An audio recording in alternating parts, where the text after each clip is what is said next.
What is up, everybody? Sam Dog Infamous 253 coming at you guys with a live hangout stream. It's been a while since I've really done this video. Sorry, the videos have really been coming. You know, it's like we're in that slow time, you know, where free agency will be coming up and everything too. So not a whole lot of action going out too, but did want to touch up on some things. Got to check it real quick. The message I got from Brendan. Brendan wanted to come on the street and talk a little bit about this whole thing going on. Never really touched up on the Russell Wilson situation unless it was in my community post and everything too. So there was that. I'm here, Thunderbird, but I also have me a good cigar. Any of my other good friends that I trust want to come on here for this live hangout, let me know. I will put the freaking link in the little comment section too. I only want people that actually trust all this shit too. You know what I'm saying? Who's on here right now? Is it Adam Matheson? He said, absolutely, I'll do it. And he went out there, and not only, I mean, of course, I love his golf swing, but as he talked and went through the hour show, I thought, well, this kid's got a really good head on his shoulders. And I thought you just saw that perfectly. Just chill some shit. Hey, what's up, Devin? What up, Devin? How you doing, man? It's been a little while, man. How you been, man? Besides the fact that he Just makes for good share the what the hell is that? I saw a quote of his earlier in the week that just really started to where he said, I don't have expectations. Those are good. I have goals. Just trying to get the whole thing sounds like a sentiment. Short-term goals, but he's amazingly mature for sure. No shots. There we go. I think he's the most well-connected guy in our city. Y'all see that? In case anybody wants to come in. Then wanted to touch up on some things for a little while about the whole Russell Wilson deal with trade rumors and everything too. And we know Wilson and his camp, his agent reported that Russell Wilson isn't demanding a trade, but if the opportunity were to come, then he did list a few teams like Chicago, the Las Vegas Raiders, and didn't he list Miami as well? Talking on my stream menu, I think he listed. Didn't he list Miami as well as one of his preferred trade destinations? That would be a great place. Yeah. That would be. I know one of them was New Orleans. I remember New Orleans was one of the destinations that he preferred. Chicago. Yeah. Yeah. He went to Miami. Yeah. The Dolphins have the defense and the offense. Somebody talking right there. A couple buddies of mine. Cigar Bar Walter and what's your name? OJ, say what's up to the YouTube channel. Say what's up, guys. Anyway, yeah. I know the Saints was one of those teams. What up, Drop Top Submarine? How you doing, man? So, just let's touch up on this a little bit before I light my cigar. What the? Well, that's because I got a freaking got my headphones on too. Can you hear me a little better now? Can you hear me now? All right, good. So let's get into this for a bit before I light up my cigar. We all know the cap hit. The cap hit if traded. Let's share the screen really quick.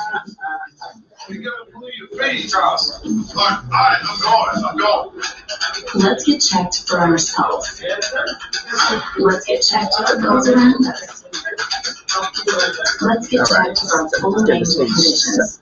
All right, so now if Wilson was to get traded, we all know this, that it would be a $39 million salary cap hit if he's traded, and he received a $65 million signing bonus that counts as $13 million a year until 2024. But it will drop, when I think the lowest it would be for when the final year is would be $13 million cap hit in 2023.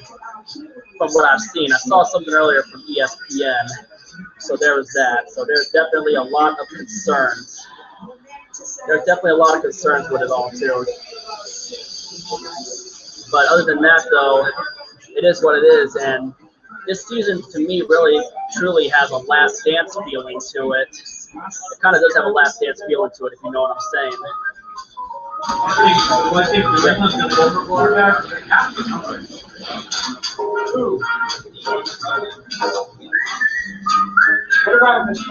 Devin, you want to come in on the stream, man? Other than that, though, just a lot of craziness going on with the season.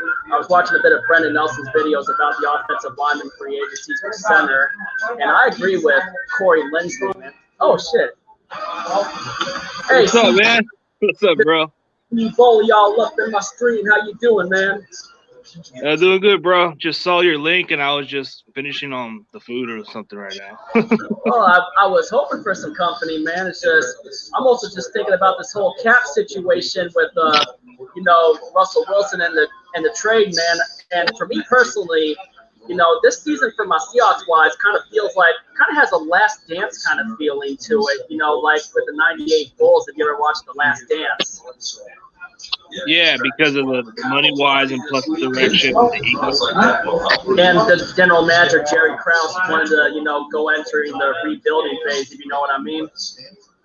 Yeah, especially with Seattle on the cap space. They don't seem to spend a lot big on money, but they have to focus on Jamal Adams. Jamal Adams is going to be the priority. You guys gave up the first-round pick for that guy, but you better hope he stays at the Seahawks. I think we're going to find a way to re-sign Jamal. It's just going to take a lot of certain moves, and there might be some moves that we may not like in this offseason, so keep in mind on that. But also, over here, you ever enjoy yourself a good cigar once in a while? Hey, a good cigar doesn't hurt, man. Doesn't hurt every now and then. Yeah, this is a La Gloria. A friend of mine got me this for my birthday last week when we were at a little late birthday lunch. My birthday was obviously back on the 14th, though. And with that, I got me some scotch to dip the end in when I light it, Cheers. Hey, you're the laugh of the party, man. You're the laugh of the party right there. You're trying to have a little fun on that. And mainly just chill. But anyway, other than that, what do you think about the direction going on with the 49ers, with your 49ers and all, too? Like, is it still going to be Jimmy G, or are you guys still looking to possibly draft a quarterback? Or, I don't know. I heard some rumor about Kirk Cousins once, which might disappoint a bunch of the 49er fans. I don't know. What's your take on the entirety on your side of it? Oh, my take on the Kirk Cousins situation and other I don't see no direction, because in order for us to get a quarterback, they would have to make a reasonable deal. At this point, John Lynch stated that they're confident in Jimmy Garoppolo, and Shanahan made it pretty clear, but you know how they are. They can switch it the next second. They can be anybody's guess. Yeah. Let's say we do end up with Deshaun Watson. Let's say we do end up with Deshaun Watson as a draft day trade. Who knows? It could be a blockbuster that nobody knows. It could be a possibility. It could be very much a possibility around the NFL. For all we also know, he could possibly be going to Carolina, since Carolina's trying to free up space for a possible trade. Oh, yeah, they are. Christian McCaffrey. Oh, yeah, because I think Teddy Bridgewater will be a free agent, so that's pretty much the possibility to get Deshaun Watson. Yeah, I remember hearing something about that they were going to freaking cut Teddy Bridgewater, too. Tip of the plane, always got to be sure you get the sherry nice and warm to warm up the cigar. A little cherry sit right there, huh? Yeah, I'm going to look at so far. Is this good so far? I got my especially, but part of the deals of what can happen is like it's unexpected. Nobody did expect the Rams to get Stafford. No one expected the Rams to get Stafford. That was the most I had no damn clue I didn't even think they would be the front runners. I thought they gave Goff another chance. Traded him to Detroit. Nobody saw that move coming. Nobody did. That's the thing. You never know. Hold on a second. I go grab my spit cup really quick. I forgot to get that. Hang on with me, Chris. Hang on with me. I'll be right back.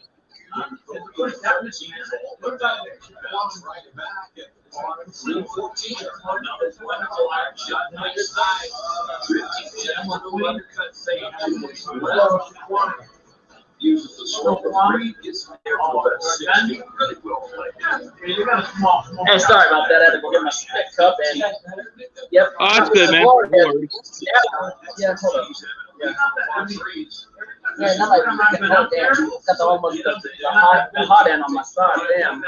Sorry about that. Yeah, that's good, man. But Sometimes we But I smoke mean, cigars. But yeah, you're saying? You know what wouldn't surprise me one bit is if the Raiders did trade Derek Carr, because they don't seem disconnect. They don't seem like Gruden doesn't seem confident in Derek Carr. So it could be the possibility. It could be the possibility he can get traded. I agree. And now There might be some legitimate interest between Watson and the Raiders if they decide to trade up Carr for that. I think that's a possibility. I think that could definitely be a possibility with Watson and the Raiders too. I've heard that before too. Oh yeah, Washington football, they are very aggressive in something like this in free agency. They've been known to overpay a lot of players and pay so much to a certain extent. So Washington could be the front runners in line to get Watson from that big market trade. They'll give up a lot just for a superstar to go watch their team that's probably mediocre, but probably has potential because the defense is good. But they would, I mean, Dan Snyder, he would take any top star player just to get the fans to attend and watch the game. That's just how aggressive they are. I agree. And then also, I mean, Chase Young had a good rookie year too on the defense. So we know the defense could possibly be on the rise, but yeah, very solid, very stout. And I know Taylor Heineke said he still wants your former guy, Alex Smith, around because he thinks it'd be good for the team too. And I like his comeback story. He's definitely well deserving of the comeback player of the year, in my opinion. Well, I mean, for a guy who could have just been done with football, he could have just walked away with no purpose. But no, he did it to prove himself. I mean, it takes guts and encouragement to do something. Most players with that kind of injury would just call it quits. That's it. They would just walk away. And Alex Smith has the balls to. And I can understand. And I can understand if he did that because honestly, he could have lost a leg. He would have lost a leg. I'm trying to the other ends just lit on this thing, you know. That's the thing with smoking cigars, you know. But also, the Russell Wilson thing, it is what it is, and I understand the fact that I don't like the fact still that he threw the offensive line under the bus like that and all too, but he's going to have to, in my opinion, make amends with the offensive line during this offseason. And another thing is this. I really, truly think that if he truly, really wants the offensive line he wants, he's going to need to restructure the contract to free up cap space. I mean, it's about time to make that Tom Brady move, you know, and you wonder why Tom Brady's been great all these years because Tom Brady is a team player, and that's the reason why he's the GOAT, you know? He took all those pay cuts and that to get good talent around him because he wanted to win. Yeah, that's what separates Brady from the rest of the other quarterbacks. I mean, if he wanted to just go with the money, he would have just took a lot of the cap space, but he just wasn't the kind of guy. Russell Wilson to me has proven without an offensive line that he can still play good, but for how long? I mean, those hits are going to start getting him injured, but I can understand where his frustration's at. I mean, if you're not going to invest in me and protect me, I'm going to call you out. I mean, I don't know. Russell Wilson's at that stage where he wants to win another Super Bowl.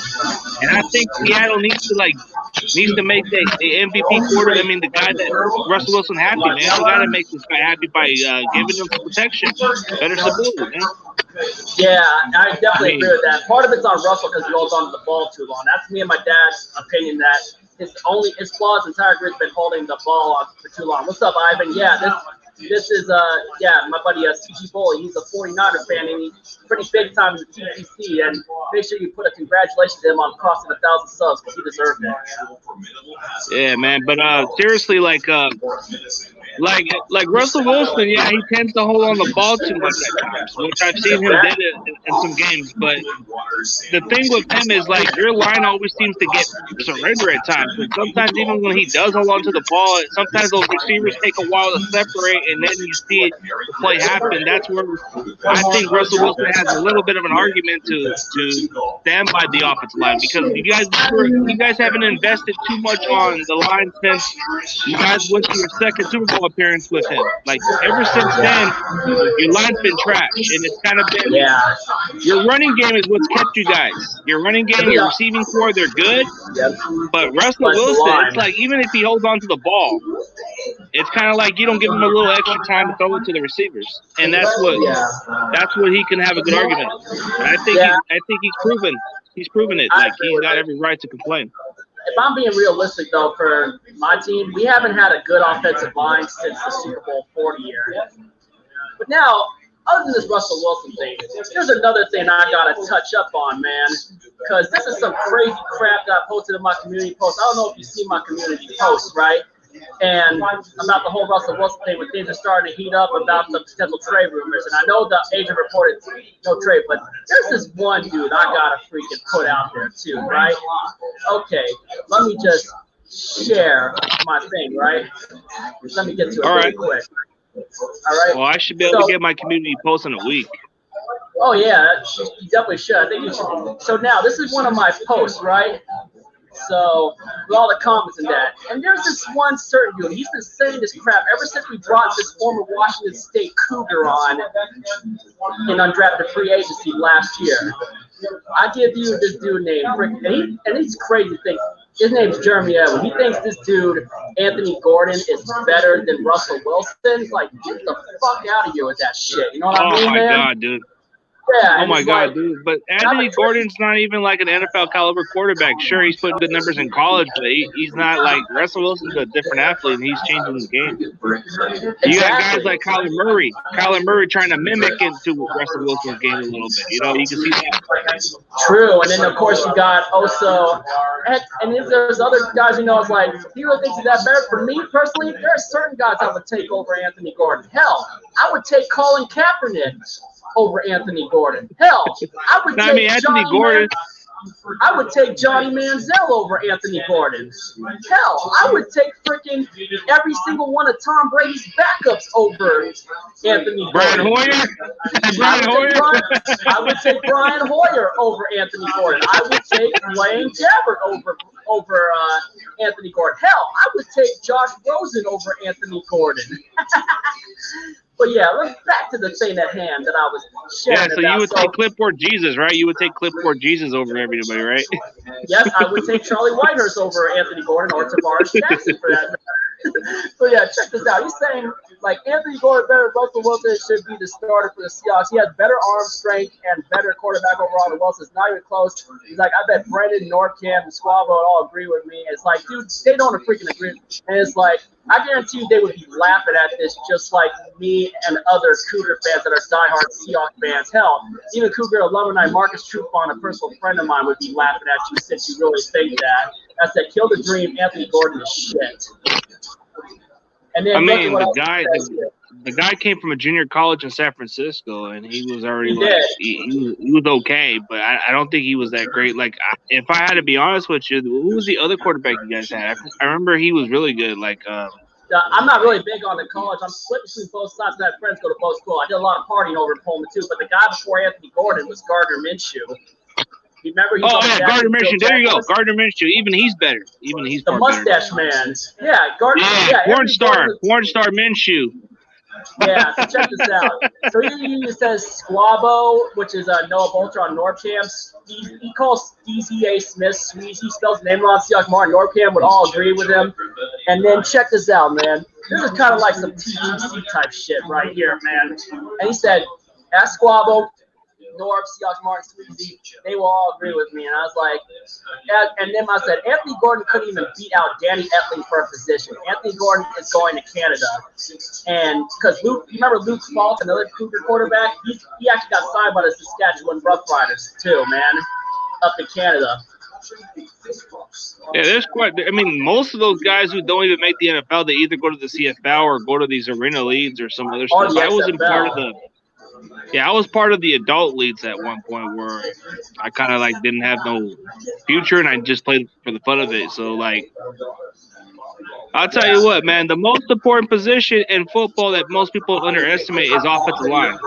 Yeah, it is. I mean, quarterback is important, but the one that you invest most is your offensive line to protect your quarterback. So that would be the one thing. I agree, but and also I happen to play that position for years, and it's very important. O-line. It was clear when Raheem Mostert had that big game in the NFC Championship game for you guys. Yeah. I mean, all the 200 yards. Offensive line makes a good running game. Hell, our offensive line in 2005 is the real MVP, not Sean Alexander. But now back to the thing ahead. So check this out. Yeah, Sean Alexander put up the numbers because you guys had Steve Hutchinson, you had Walter Jones, and some I forget. Robbie there you go. and Chris Gray. So check this out. He said, "Ask Squabble," and it's like they would shit on your dumbass for this, and then check this out later too. It's like this is where you knew he was fucked. Check this out. He said, "I bet you $100 they would all agree with me. Grow a set of balls and ask them." And it's like, so then this is what happened. I'm gonna go back to it right now. I even in another community post. Check this out. I got their replies, right? I messaged them and all that stuff too. Check this out. So here's Squabble's reply right here. Russell Wilson is the better player and who I want to start. But he loves Anthony Gordon because obviously he went to Wazoo. Like obviously he's Team Russell Wilson and Team Sandog for agreeing with me. And the Seahawks Martins, he's like, Russell on the way. Gordon's a backup at best, IMO. And Russell is our franchise quarterback. And then here's Steezy's reply right here. This is what Steezy said. He said, "What the fuck, bro? He is tripping big time. He's literally trolling. How are you? I wouldn't even want to spend any more time entertaining him." So basically, just put him away, man. It was just fucking crazy, man. So yeah, I got man. basically 3 out of 4. And obviously, we all know it's obvious. If the 3 out of 4 agree with me, which Norm is obviously going to be the next 2 agree with me, then that was the easiest $100 I ever fucking made, man. Easiest $100 ever, man. And then check this shit out. Me, my buddy Adam May Vlog, shout out to him too. When we like, I already won, so pay up. Plus, you know, Anthony Gordon is actually on Kansas City on a futures deal, but a futures deal still doesn't mean shit in the NFL, you know? It's not guaranteed because he can get cut at any time or be on a practice squad or either be on the CFL or somewhere. That's where he's guaranteed. Exactly. And check this out. He's like, he still thinks I didn't win shit, but I was like, really? Then Squabble agree with me, and then my buddy Adam came on a little. I forgot where's my buddy Adam's comment. Adam's like, "Hey Jeremy, want to let me take your money too? I'll put up 500. I'll put up 500." He's like, 500 says no one will agree with you. I'll take that money now. And I'm like, "Looks, Jeremy, looks like you're out $600." He's a broke ass dude. He's a broke ass guy. Yeah, hey, dude, why would you bet something? You know what's an easy bet to? You know what's a very easy bet to win money on is a Raider fan. When they say we're gonna make the playoffs this year, oh, $100 easy on the table. Yeah, I agree with that. Or freaking, you know, no disrespect, because I probably have some Dallas Cowboys subscribers too, like Dallas Cowboys saying they're gonna go to the Super Bowl. Easy money. Easy money, but they ain't going to the Super Bowl, right? And that's no disrespect. And they can't even make it to the conference championship. They can't even make it to the conference championship. And then after this, basically, like, because you saw that they replied, right? So check this out. Like, what's wrong? Did you see my recent post proving you wrong? Why haven't you come back to those posts? Oh, because you can't handle the beef. Told you they would laugh and disagree with you and agree with me. And with my laugh emojis, pay up, Jeremy Edwin. Easiest $100 ever made. And then he basically, look at this one right here. You see this one right here? With like, now he's saying those guys are dumb in that too. And he's like, you owe me $100. Like, dude, they already just proved you that they agree with me and they don't agree with you. So I bet you this dude has to go into his mother's purse to get that $100. Yeah, or borrow some money. Who knows? Borrow money from people. Say, "Oh, I'll pay you back. I'll pay you back if you let me pay these guys." Yeah, exactly, man. It's like, dude, what the? It's like, stay in your motherfucking lane and just shut the fuck up, because this guy ain't never gonna have a fucking future in the NFL, man, for real. Yeah, every year, man. Every year when it comes down to people betting stupid shit, man. Like, especially with Cowboy fans. Oh, we're going to the Super Bowl kind of bet. Okay. Pay me up after the season. That's all I can tell you. I know anything's possible, but who knows? But hey, pay me up after that. Hey, now Patriots, it's going to be like that kind of with the Patriots post Tom Brady, you know. I mean, it's hitting them hard. It's no disrespect to other friends of mine like Butcher's Block, you know, because I got friends that are Patriot fans too, just saying, you know. I mean, I know what you've been dealing with Tyson lately too, you know. I've been seeing that. Make sure you guys check out CG Bully and subscribe to his channel too, man. He's really big on the TTC, and it's kind of in a war with Master at Work, man. So this shit is getting freaking crazy, man. Make sure you check it out, man. They've been getting after it. Well, he's only going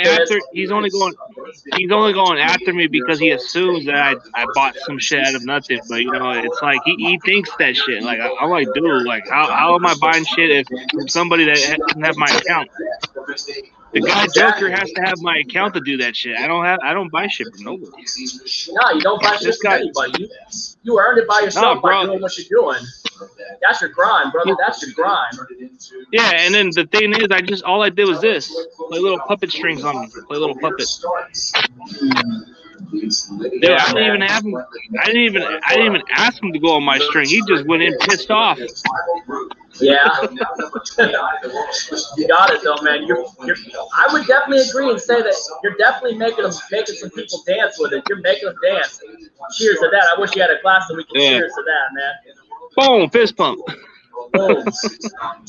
No, but seriously, I was letting him speak out, speak how he wanted to. But when I wanted to speak, he just kept boating in. I said, "Okay, let me explain what happened." He kept interrupting you. And I told him, "I'll let you back in if you chill out. Then we'll talk." I wasn't trying to be harsh on him or some shit like that. Yeah, I almost wish I kind of had the editing stuff so I could have done a Fisk Vegas style firing range on Jeremy Edwin for that shit, man. It's like from now on, it's like every time until he freaking pays that money, I'm gonna freaking say before the end of my video, before I say if you ain't with it, you ain't infamous, and I'm gonna be like, Jeremy Edwin owes me $100. If you ain't with it, you ain't infamous. No, but he pays up. You should do a target list under that and make the thing kind of like Fisk Vegas, but make it sound like you're the same guy that says Anthony Gordon's gonna be better than Russell Wilson. Where's my money? Are you gonna ask your mom to pay me up? He can basically talk about that right now. It's like, is he gonna ask his mama to pay me up by getting money out of her purse, or go to his daddy for whatever job his daddy has? Are you gonna wait months? Are you gonna wait months to pay off? Is he gonna wait for months to pay off just like Tyson did for Fisk Vegas? Yeah, is he gonna wait months just like Tyson did for Fisk Vegas? That is definitely another one for show, man. Indeed, man. Oh no, but the thing that triggered him was the McDonald's shit, bro. I was just playing around. I was just fucking trolling with him. No, but did you see the reaction video where I actually showed the video and then he got all pissed off about the stupid McDonald's and show me some damn receipt, you fucker. And I said, "Oh yeah, here's your receipt. Where's my nuggets?" Yeah, let me freaking go to that really quick. You just tell me what to type in. It's called analyzing the Tyson's live stream. That's what it has. All right. And I was just laughing my ass off. I was laughing my ass off all of them. All right. Was it which one was it? I'm gonna scroll down to it. Just put CG Bully analyze Tyson's live stream. Analyzing. Dude, I never seen this guy get all this yelling, bro. He's yelling like he's on high blood pressure. All right. Analyst of Tyson. Is this it right here from 1 week ago? Yeah. And he's doing EDP 445, right? Yeah, and he's obsessed with him too. But he mentions my name up there. He brings up my name. Oh, okay, do you hear the sound? Did I get the sound on that? Okay, good. You got the sound. Fucking 2 million subscribers. He's determined to try to end this guy's Yeah. so obsessed. No, but go to the beginning. That's the weird part, dude. All right. A lot of people. By the way, I put the link in there in case you want to send it to a couple of your other buddies, Oh no, CG Bully done a little fucking video about me. I'm gonna download that shit and call that motherfucker.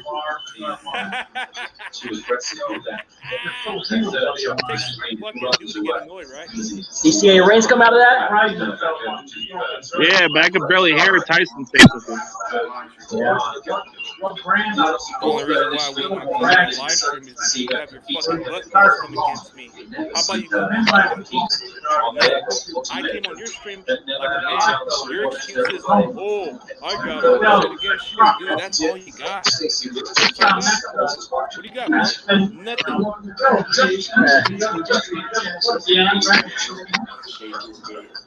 All right, what else we looking for right here, bro? No, the one where he gets to the part where the guy shows the video, says, "Hey," he poses a video, and then he's obsessed. It's like he's obsessed with EDP, bro. Yeah. That's all he does. He's like a girl. They chatter. You know how these ex-girlfriends get all bitter and talk to another girl they date. This person's like, oh, he's awful. He's awful. Rumors about a guy who has fucking 2 million subscribers. He's trying to get this guy. But it just isn't happening. Even guys with less subscribers are trying to get after him, man. That's the weird part, dude. You're starting to remind a lot of people of April, bro. Maybe you're just too influenced by this It's a good cigar, man.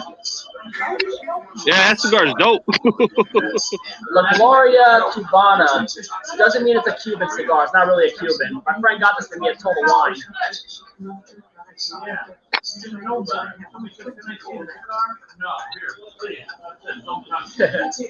But still, man. Hey, copy the link and send it to some of your buddies. We can maybe get a couple of your other buddies in here too to say what's up, man.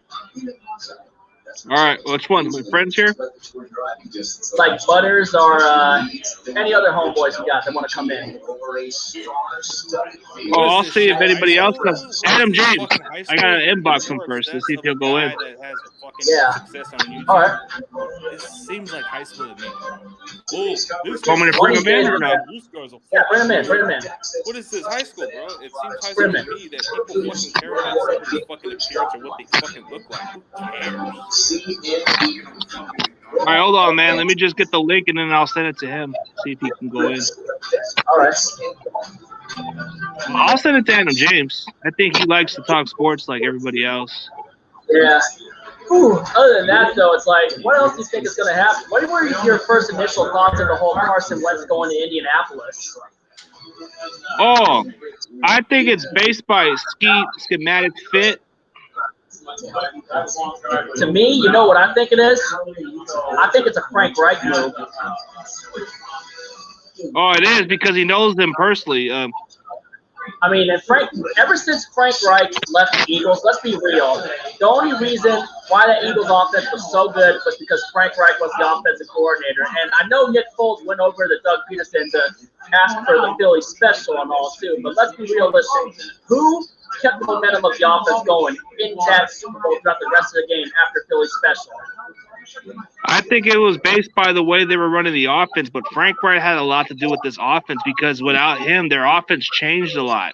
Like, ever since he became the head coach, the other OC that they hired just couldn't do the same amount of success as Frank Wright. So a lot to do with the offense had to do with Frank Wright.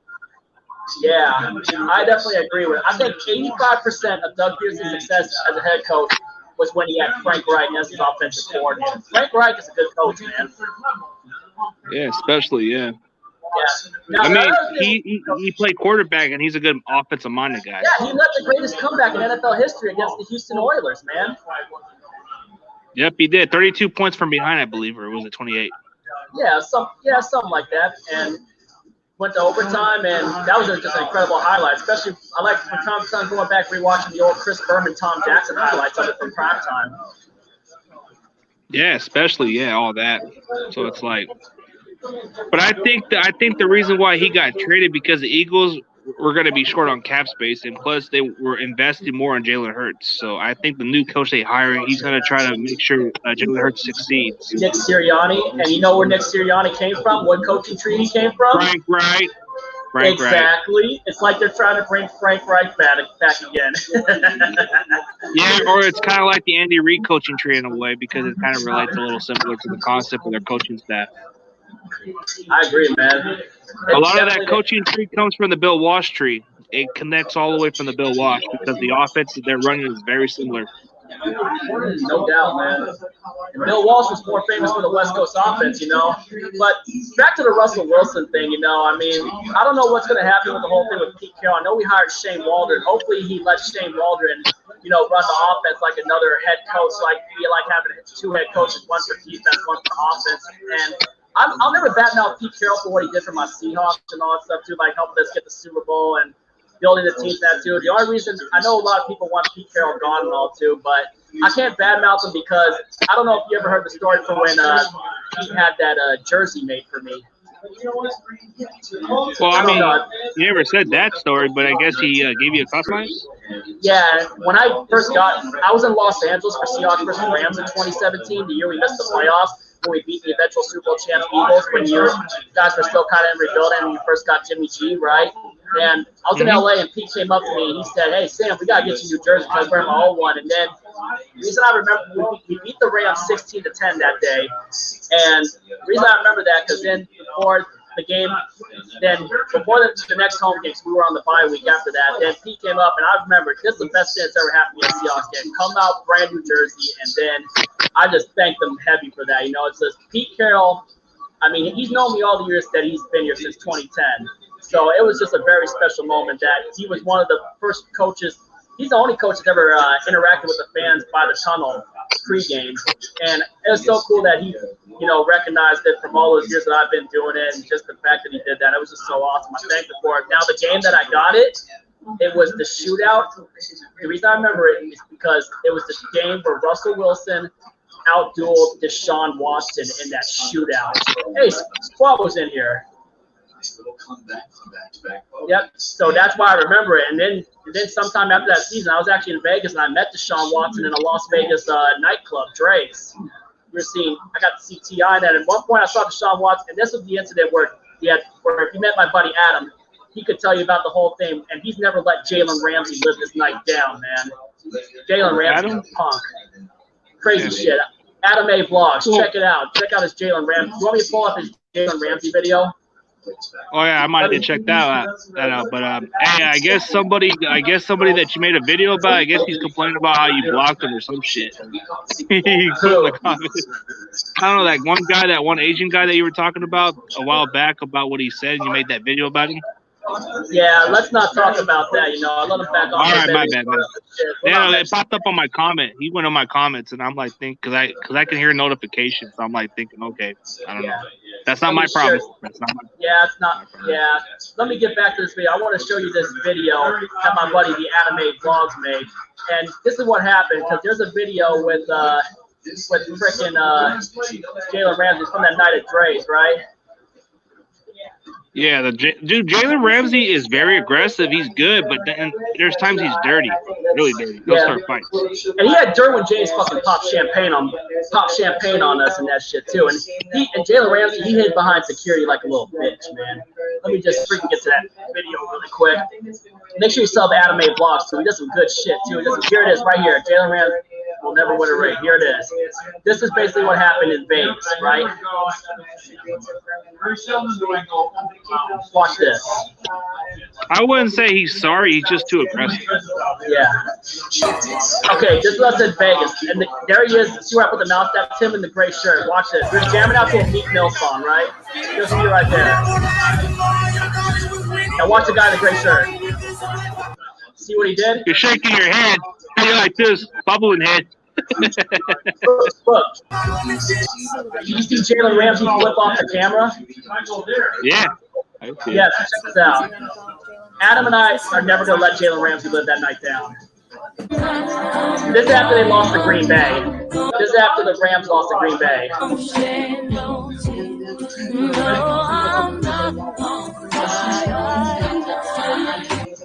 You don't be pulling that shit on them fools around the corner.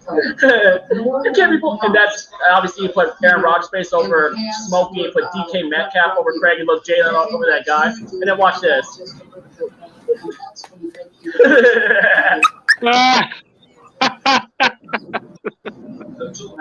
Hey, they should do it with Aaron Donald. You don't be pulling that shit on them fools around the corner. You don't be pulling that shit on fools around the corner.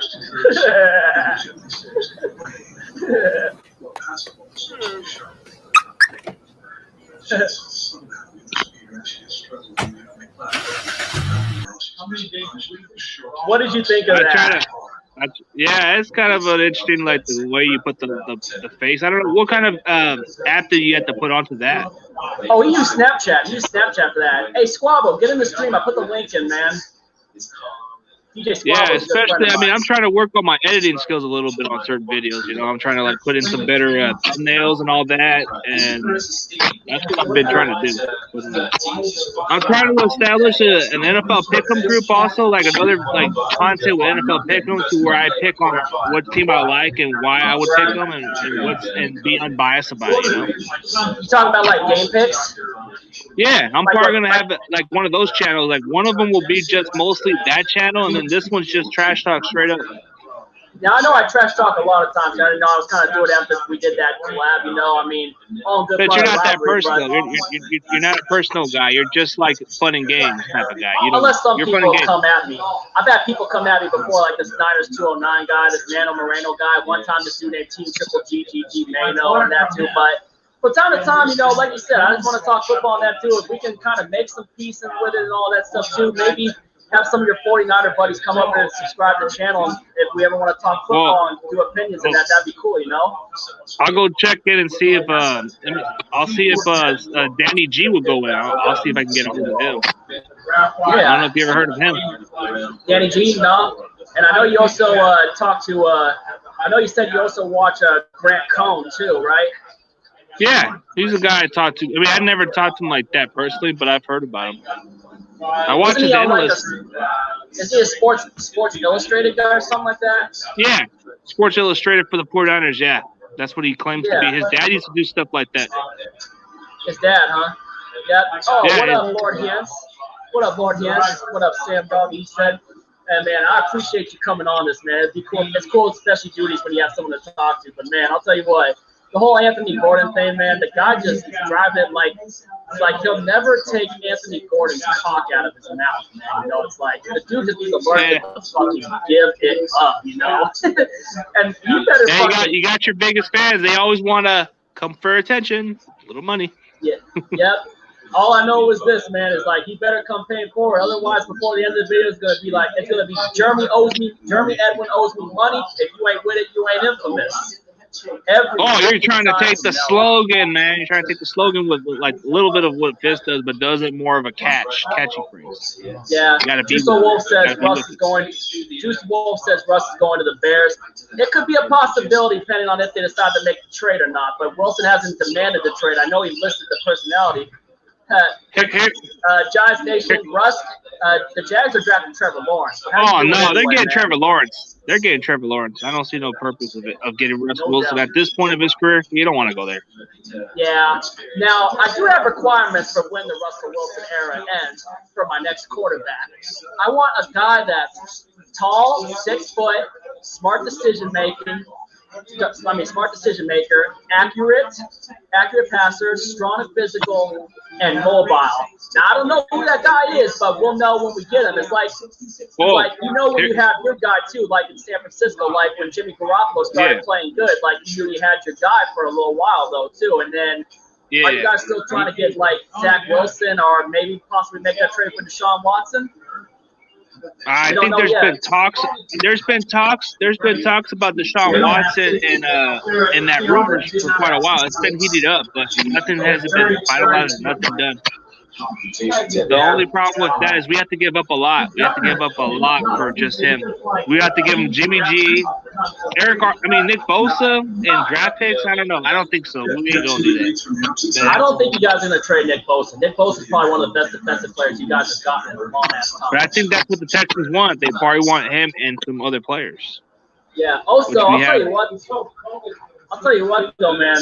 Other than that, if you ever go to LA, man, I do know a couple of LA Rams fans that were pretty cool that I met from the time I went to LA. Aaron Gonzalez and Joe Ramirez that were part of the group, the starting five that were part of the group bringing the Rams back to Los Angeles. They were actually some pretty cool guys. One of them actually treated me to Tommy's world famous burgers down the mall. You ever been to LA before, CG?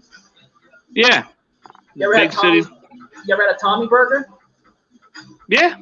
Really good. English chili burgers, man. I'll tell you what, those burgers were bomb. They're bomb. Bomb as fuck. Yeah, when Aaron treated me to that, to me and a couple of my friends from high school, I'll tell you what, that was one of the best. I still owe him a dinner, but he told me not to worry about it after we talked after the playoff game where we lost to the Rams and all too. But I will always have respect for Joe Ramirez and Aaron Gonzalez by far and away. Those guys were awesome.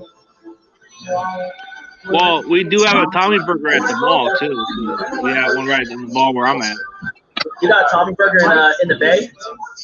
Not in the Bay, but in Central California, we have one in the mall. Fresno just has like very little luxury of everything else, but don't like, yeah. Yeah.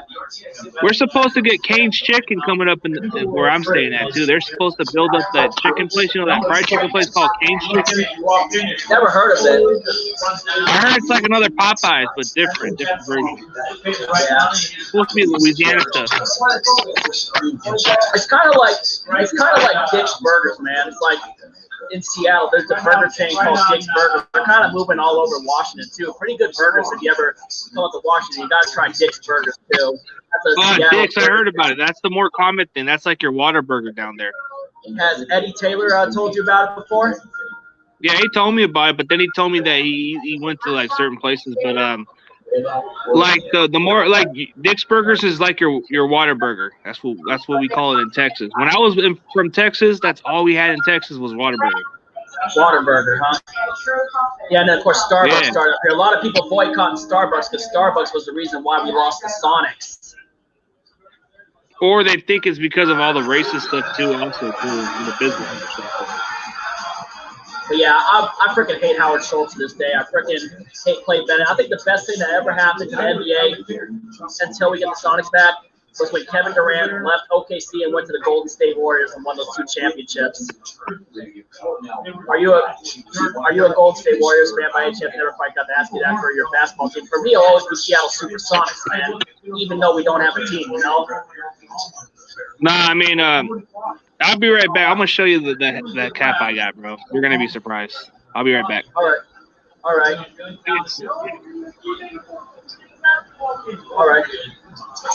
Oh, that's a pretty good cigar. It's kind of feel a bit from that beat cut I got, though, too.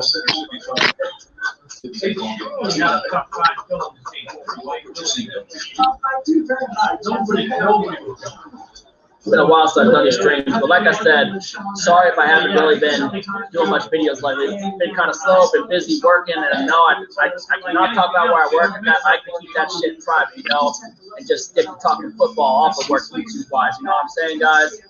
But yeah, Giants Nation, what else been up to you lately? It's been a long time. I'm back, guys. I'm back. There you go. Oh, that's right. You're a Laker fan. I keep forgetting you're a Laker fan. My bad, man. I always keep forgetting that. That's what I go for LA. I've been going for LA since 1999. I ain't gonna lie. I was going with my bad, the man. I don't know. I kind of been slipping a little bit, but then again, it might be a little bit of the cigar buzz. Golden State Warriors. They weren't such a popular thing in my early days. They weren't. Yeah, I'll tell you what though. NBA team that's looking good right now though is Brooklyn. Yeah, because they're getting James Harden and a bunch of other talent.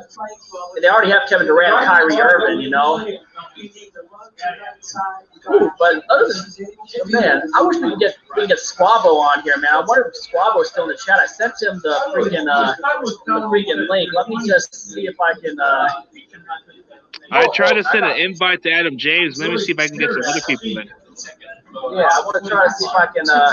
Freaking try to send something to Squabo, man. I might have to send it through another one of my personal social medias. And I'm really, iffy about who I let in on my social media and all that stuff too. Because I want people I can trust, because like I'm private about my personal life. I mean, you probably the same thing. Adam James is the kind of guy that doesn't seem to get his personal like everybody else. He's a Packers fan. All right, you're gonna probably have fun with this Green Bay fan. Yeah, you're gonna probably have fun with this Green Bay Packers fan. I mean, he's all right. Oh, I'm cool with that. I have family I have family in Wisconsin, by the way. A lot of family that are Packers fans on my mom's side. I love going. Oh, you'd be surprised. Most of my families are all over Texas. Mostly Cowboys fans also, but they kind of put up with it all the damn year. I got a lot of family that are Packers fans on my mom's side. Really, and then I met some of the diehard Packers fans when I went to Green Bay in 2017, the year I got the jersey from Pete. I actually went to the Week 1 Seahawks versus Packers game at Lambeau Field. You ever go to Green Bay, man? The Packers fans, they are down to earth. They welcome you with open arms and hell, you got my highest recommendation, you got to take a tour of the stadium, but you got to go into the neighborhood Shadow Lane. These people that live in those houses right across the street from Lambeau Field, they're fucking diehard, man. It is freaking amazing. I got to go in some houses. I went into one house that was actually on an NFL special on the neighborhood, too. Look up NFL Films Shadow Lane. It is really freaking cool. Dennis, and he has an original turnstile from Lambeau Field, which he has his visitors come in, too. And I had to go to the turnstile. It was pretty freaking awesome. Yeah, especially with like different tours where I've been to. I've been down the University of Phoenix, and stadiums are it's decent. It's nice. Don't get me wrong. I was at University of Phoenix Stadium for the Super Bowl because I went to Super Bowl 49. And I did work that Oakland Coliseum game when I was doing security work. You did security at the a lot of fights down there. Yep. When the Packers and the Raiders were playing the preseason game in Oakland, a lot of fights out there. We had to separate a lot of fights. I'll tell you what, I was really happy. I was really happy to see Violator get his chance at the get inducted to the Ford Hall of Fans, man. The Violator, you ever heard of him? He's that his name's Wayne Mabry. He's a really cool dude too, man. Oh, that one fan base. You're talking about that number 57 guy on the jersey custom. Violator. Yeah, I've heard of him. Yeah, Giants Nation. We won't go into that, man. It's something personal reason, and I can't do that to the fight, man. All right, so where's that Packer fan that's going to be coming in? Where's he at? I tried to send him an invite. I but I don't think he's even responding. But I'll see if I can get somebody else. Get Eddie. Get Eddie in here. I already said it to Eddie, but he's just I think he's at work or something. Yeah, he works. I think we won't say work. He works at Target. So he does a lot of work all the time. So he's always gone. Yeah, for me, I've been moving a bunch of cars over in the fort, man. Brand new Kias and brand new Mazdas and that too, man. It's pretty fun driving some of those new cars, especially from time to time when you get to drive a Kia Stinger. Kia Stinger is actually pretty nice. And also, my Aunt Julie on my stepdad's side of the family got one of those brand new E Mustangs, man. Oh, those Mustangs are dope, man. They got a good design, but I like the old ones better. But this one's kind of like resembles a little bit of what they have. I mean, hey, let me see if I can get another person in. Like you said, another fan that likes to talk. Have I ever shown you a video for when I've rented one of my friend's Lamborghinis? Have you ever seen those? That's expensive shit. Because, off of the season, if there wasn't a pandemic, I would be going to Redmond Town Center and doing those.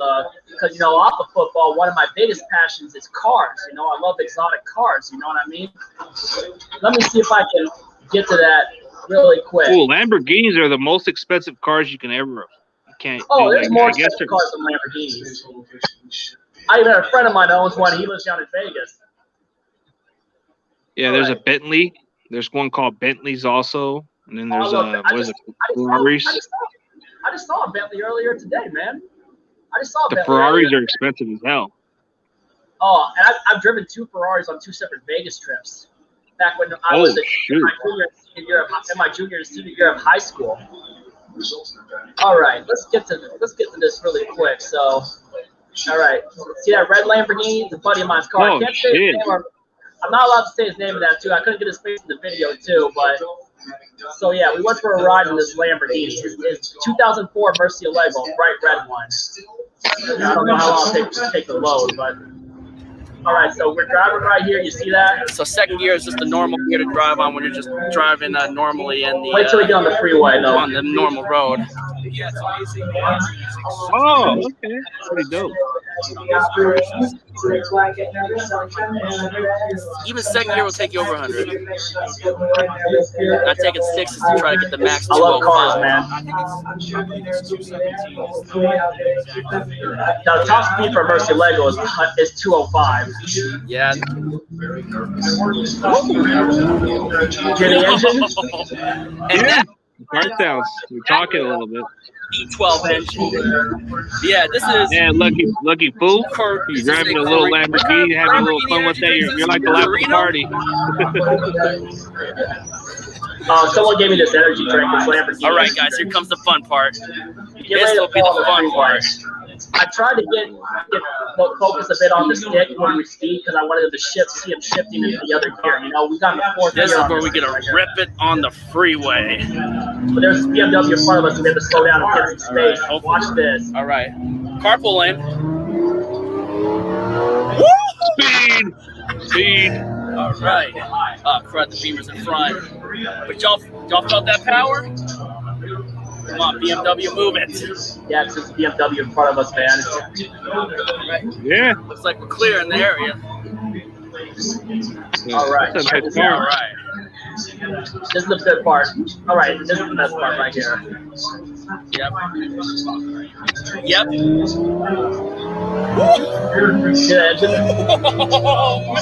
I can hear it. Like that Need for Speed game where they had that car speed. The reason that's me basically feeling the G-force of the car, man. He freaking called ass when he sped like that. Especially on that. Pretty freaking cool, huh? Yeah, pretty cool. Yeah.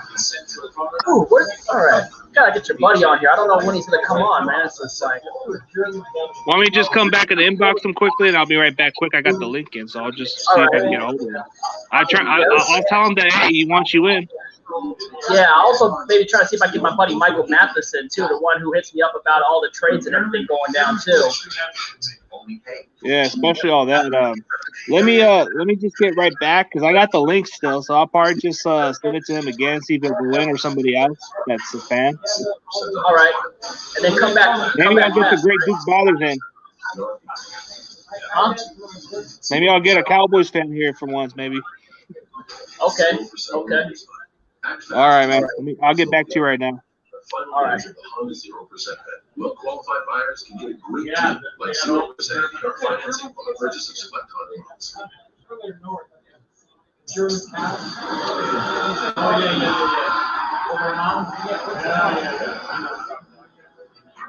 Yeah, this is a pretty damn good cigar, man.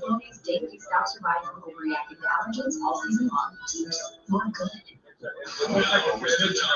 haven't really done a smoke session forever, though, too, man. Last time I did a smoke session was when I had my buddy Christian Hill, Outlaw Flags. Remember that?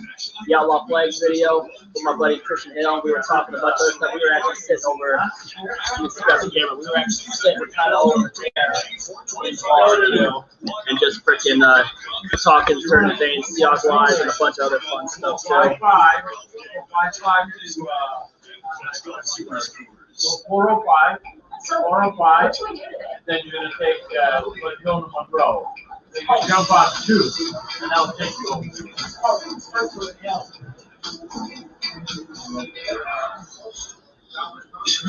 I gotta get some other friends in here, too.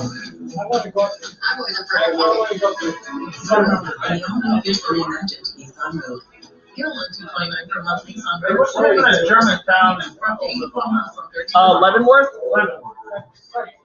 The PGA Tour champions are headed in. With hundreds of trophies on their shelves, they compete as if they have none. So tune in every week to legendary action of the PGA Tour champions, where the legends play.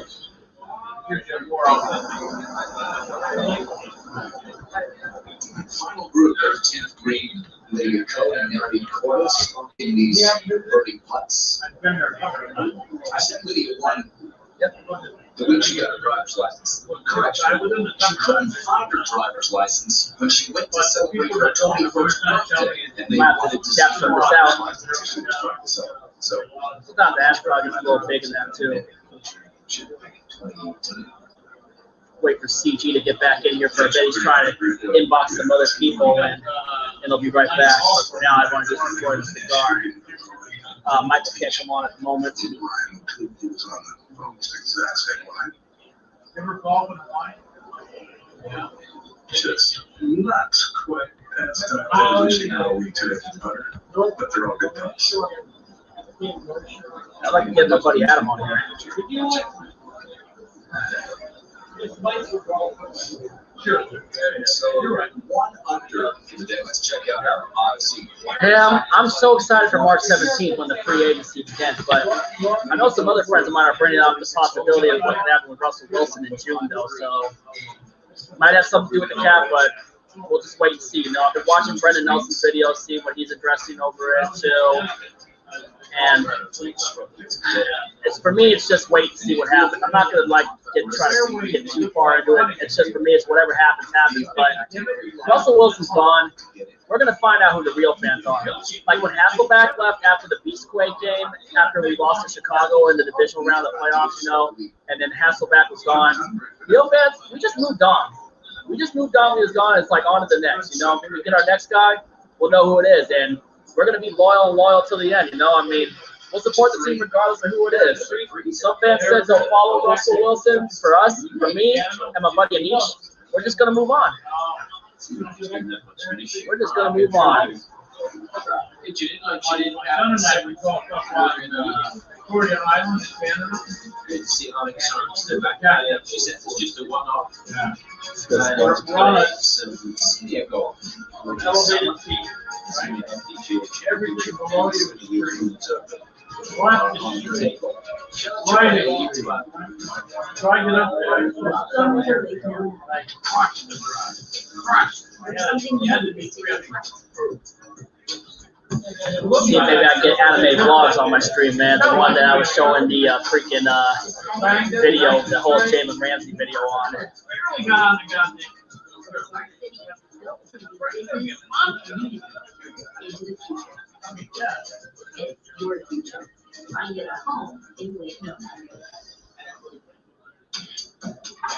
One of my homies, Bryce, is still around here, man. I haven't seen my buddy Bryce here since the last time I came here with my buddy Damon during my birthday weekend. Smoked a pretty darn good. Smoked a brand new cigar leaf, which was actually pretty good. Forgot the brand though, but it was actually pretty freaking good. 16 data parameters so that you can practice, play, and perform anywhere. It does it all to attract. Okay, CG's back.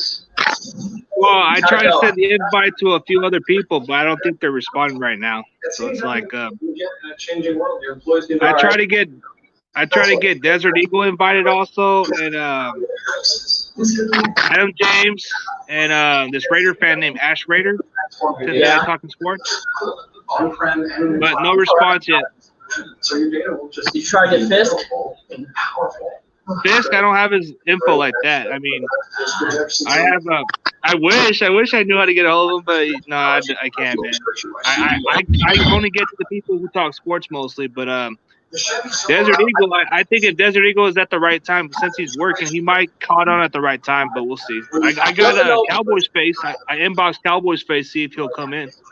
Yeah, I inboxed my buddy Michael Mathis. Michael's a little busy at the moment. I tried to get my buddy Brendan Nelson. He's busy at the moment too. And Eddie is busy also, so I try to get hold of him. Usually, Eddie comes on my night streams because that's the best time to get him. Yeah, sorry if I haven't been on any of your streams lately. I'll definitely have to try to make it to come back on the streams. Usually I've been out at bars lately, you know, like Roadhouse. We're only in phase 2 right now here in Washington. What phase is California in still? Oh, the time zone, it's 5:45 right now, but I was going to see if Steven Rose will go in also. I'll talk about the phase in the COVID-19 mess. Oh, it's a big disaster percentage compared to the state of Washington. Are you in phase 1 still? Are you still in phase 1? Because we're in phase 2. I think we're in like that position. I think we're at that process, like we're in phase 1. Yeah, my mom just got vaccinated today, so that's good news too. So hopefully, you know, with the vaccines starting to come out, hopefully sooner or later we'll get back to normal. And I may be trying to take a trip, maybe sometime soon, to New York City, maybe hopefully in early June. And there's been some things I've been checking out lately. Like I've been watching old videos of, you know, the old the ballparks and back in the golden age of baseball, like Evans Field and the Polo Grounds. And I've looked up some videos of those sites. I kind of want to check out some of those sites, like where those stadiums used to be, and see those plaques and everything. Like see the plaque where in the building where Jackie Robinson signed the contract with the Brooklyn Dodgers to break baseball's color barrier. I love that sports history, you know. Yeah, a lot of history to it. Yeah, they made a movie out of it too to make it history-wise. Yeah. Rest in peace to Chadwick Boseman. And I'll tell you what, Harrison Ford should have gotten an Academy Award nomination for his role as Branch Rickey. A lot of good actors at the time. Trying to see if anybody else will respond. I mean, I see Adam James online. I see Desert Eagle online, and then Cowboys face, but I don't know if they're responding. Ash Raider, he hasn't been online for a little bit, so we'll see. By the way, you also know Mr. Jugas, another Philadelphia Eagles fan, or Spunky 1991? Which one? What's his name? Spunky 1991, or Mr. I've heard of him. I think I've heard of him. I remember that video freaking Spunky did calling out that freaking Eagles Champs 1 kid for talking all that shit in that too. It was a funny video where you gotta look up Spunky 1991 Eagles Chunk 1 video, and he has the Devo with the bike thing, and he freaking you know, the first part of the, you got knocked the fuck out. Yeah, I mean, I've seen a lot of people make fun of Eagles champ because I guess he looks like an 8 Mile reject or something from what I heard. Yeah, that's what I've seen too, you know. And I thought at one point for a while he disappeared for a while. I thought he deleted his channel, and then he actually started popping back up on the scene. Is he back on YouTube or has he been quiet? He's been quiet for a while, but he's back on YouTube. Always riding Carson Wentz, and you also know Nitro Freak, right? Yeah, I've heard of him. Yeah, man, we don't know really much more to talk about on this, man. It's like, I mean, there isn't quite much people willing to go into. I mean, I've tried to get a hold of him, but I don't know. The only way you'll get Desert Eagle, he'll have to come in during work and he'll drive. So he'll usually just like chit chat for a little bit and then just go. Yeah, I still remember when you did the video, even after we lost to the Rams, when you called out Brandon Rodgers. Yeah. I was just playing jokes on him. I was playing jokes too. I was just see how he reacts, but yeah.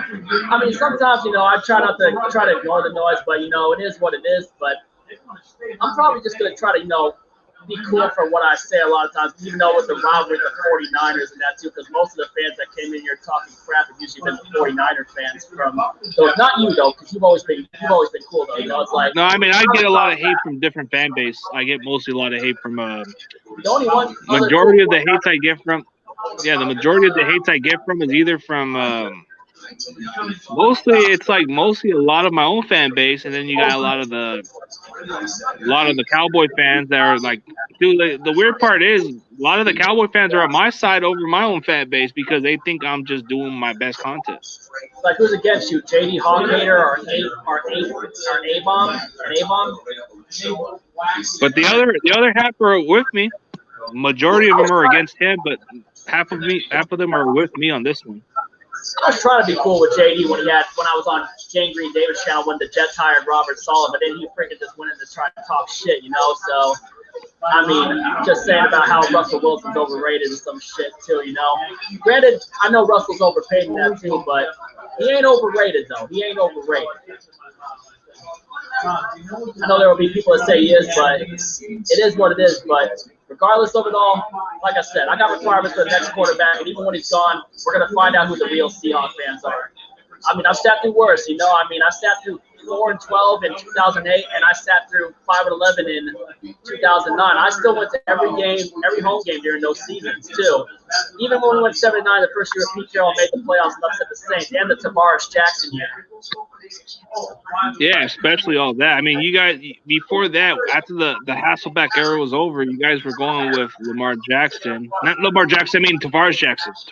Yeah, rest in peace, by the way. I know he died in that. I think one of the coolest things we did was when he got to play in Super Bowl 48 after we were completely destroying the Broncos. I remember a friend of mine that went to the Super Bowl, I wanted to go to 48. I got to go to 49, but my buddy said when T-Jack got in that Super Bowl, they were going, like, you know, crazy. Now, did you ever get to watch any of your team's Super Bowls? Like, did you ever get to watch the Super Bowl where Steve Young threw the 6 touchdown passes against the Chargers?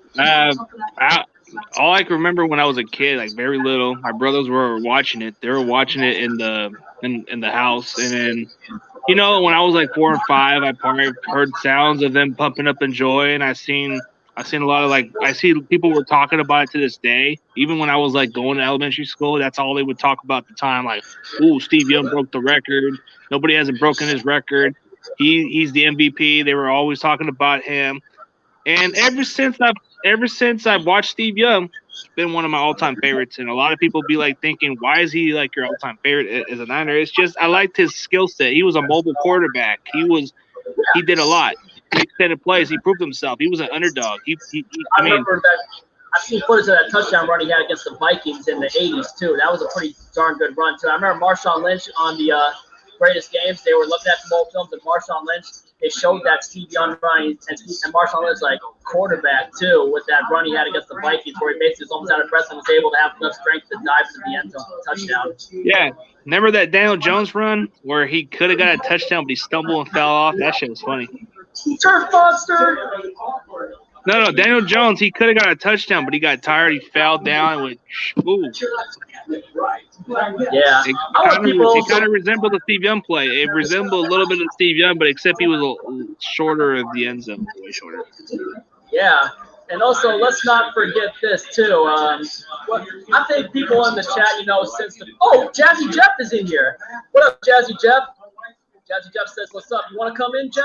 I would love to get Jazzy Jeff in here. You would love Jazzy Jeff, man. Jazzy Jeff is a really cool dude, man. I want to get Jazzy Jeff in here, man. Let me just see if I can get Jazzy Jeff in here, man. Oh, darn it, wrong thing. As soon as probably like in the coming weeks, I'm probably gonna have to get a new phone because this phone's breaking up. Yep. Yeah. Hey, Jazzy Jeff, you want to come into the video, man? I want to get you in the stream, man. I want to talk to you. It's been a long ass time. Let me put the link in the comments. I want Jazzy Jeff to come on here. Well, Jazzy Jeff, I'm not a Seahawks fan either, but I'm a rivalry on the Seahawks. Jazzy Jeff and I did a collaboration of talking the first week when the Seahawks were playing the Falcons too, and so he's a Falcons fan, okay? He came into my 1K stream when I hit 1,000 subs, which I actually was here at Thunderbird doing that stream, smoking a Rancho Luna cigar, other than the one I'm smoking right now, which is the Gloria La Cubana Series R, which is a Maduro. Yeah, 49ers. 49ers. Yeah, because he said, "What's my team, 49ers?" Yeah. I'll tell you what, if we can ever do an NFC West roundtable, I don't know any Rams fan I could get on there too, but I do know this Cardinals fan named AZ Cards NRD Noah. We can just go. We can go with those type of people until we find an actual Rams fan who's active. I mean, we can do it that way. Yeah. I was thinking about an NFC West roundtable, but we'll call it the NFC West Coast. You all right, just because. All right, because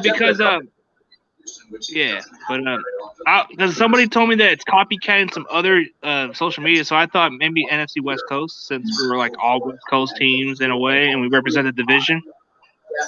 Hey, can you hold on the phone for a little bit? I gotta go to the bathroom. I'll be right back. All right. I gotta go to the bathroom really quick. I'll be right back. All right, man. I'm gonna get something, so I'm probably gonna see what's up. No, just keep an eye on it. I gotta go to the bathroom. Don't show my stuff. All right.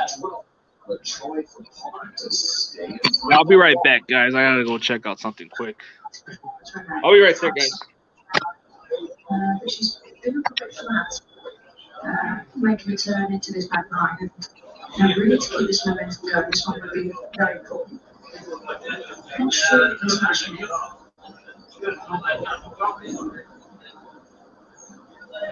Here.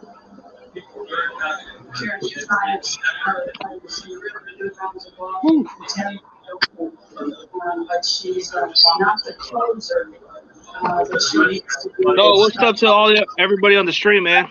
Sam Dog's hosting the stream for a little bit. Anybody else can come in, like he said, but it's got to be sports talk. Yes.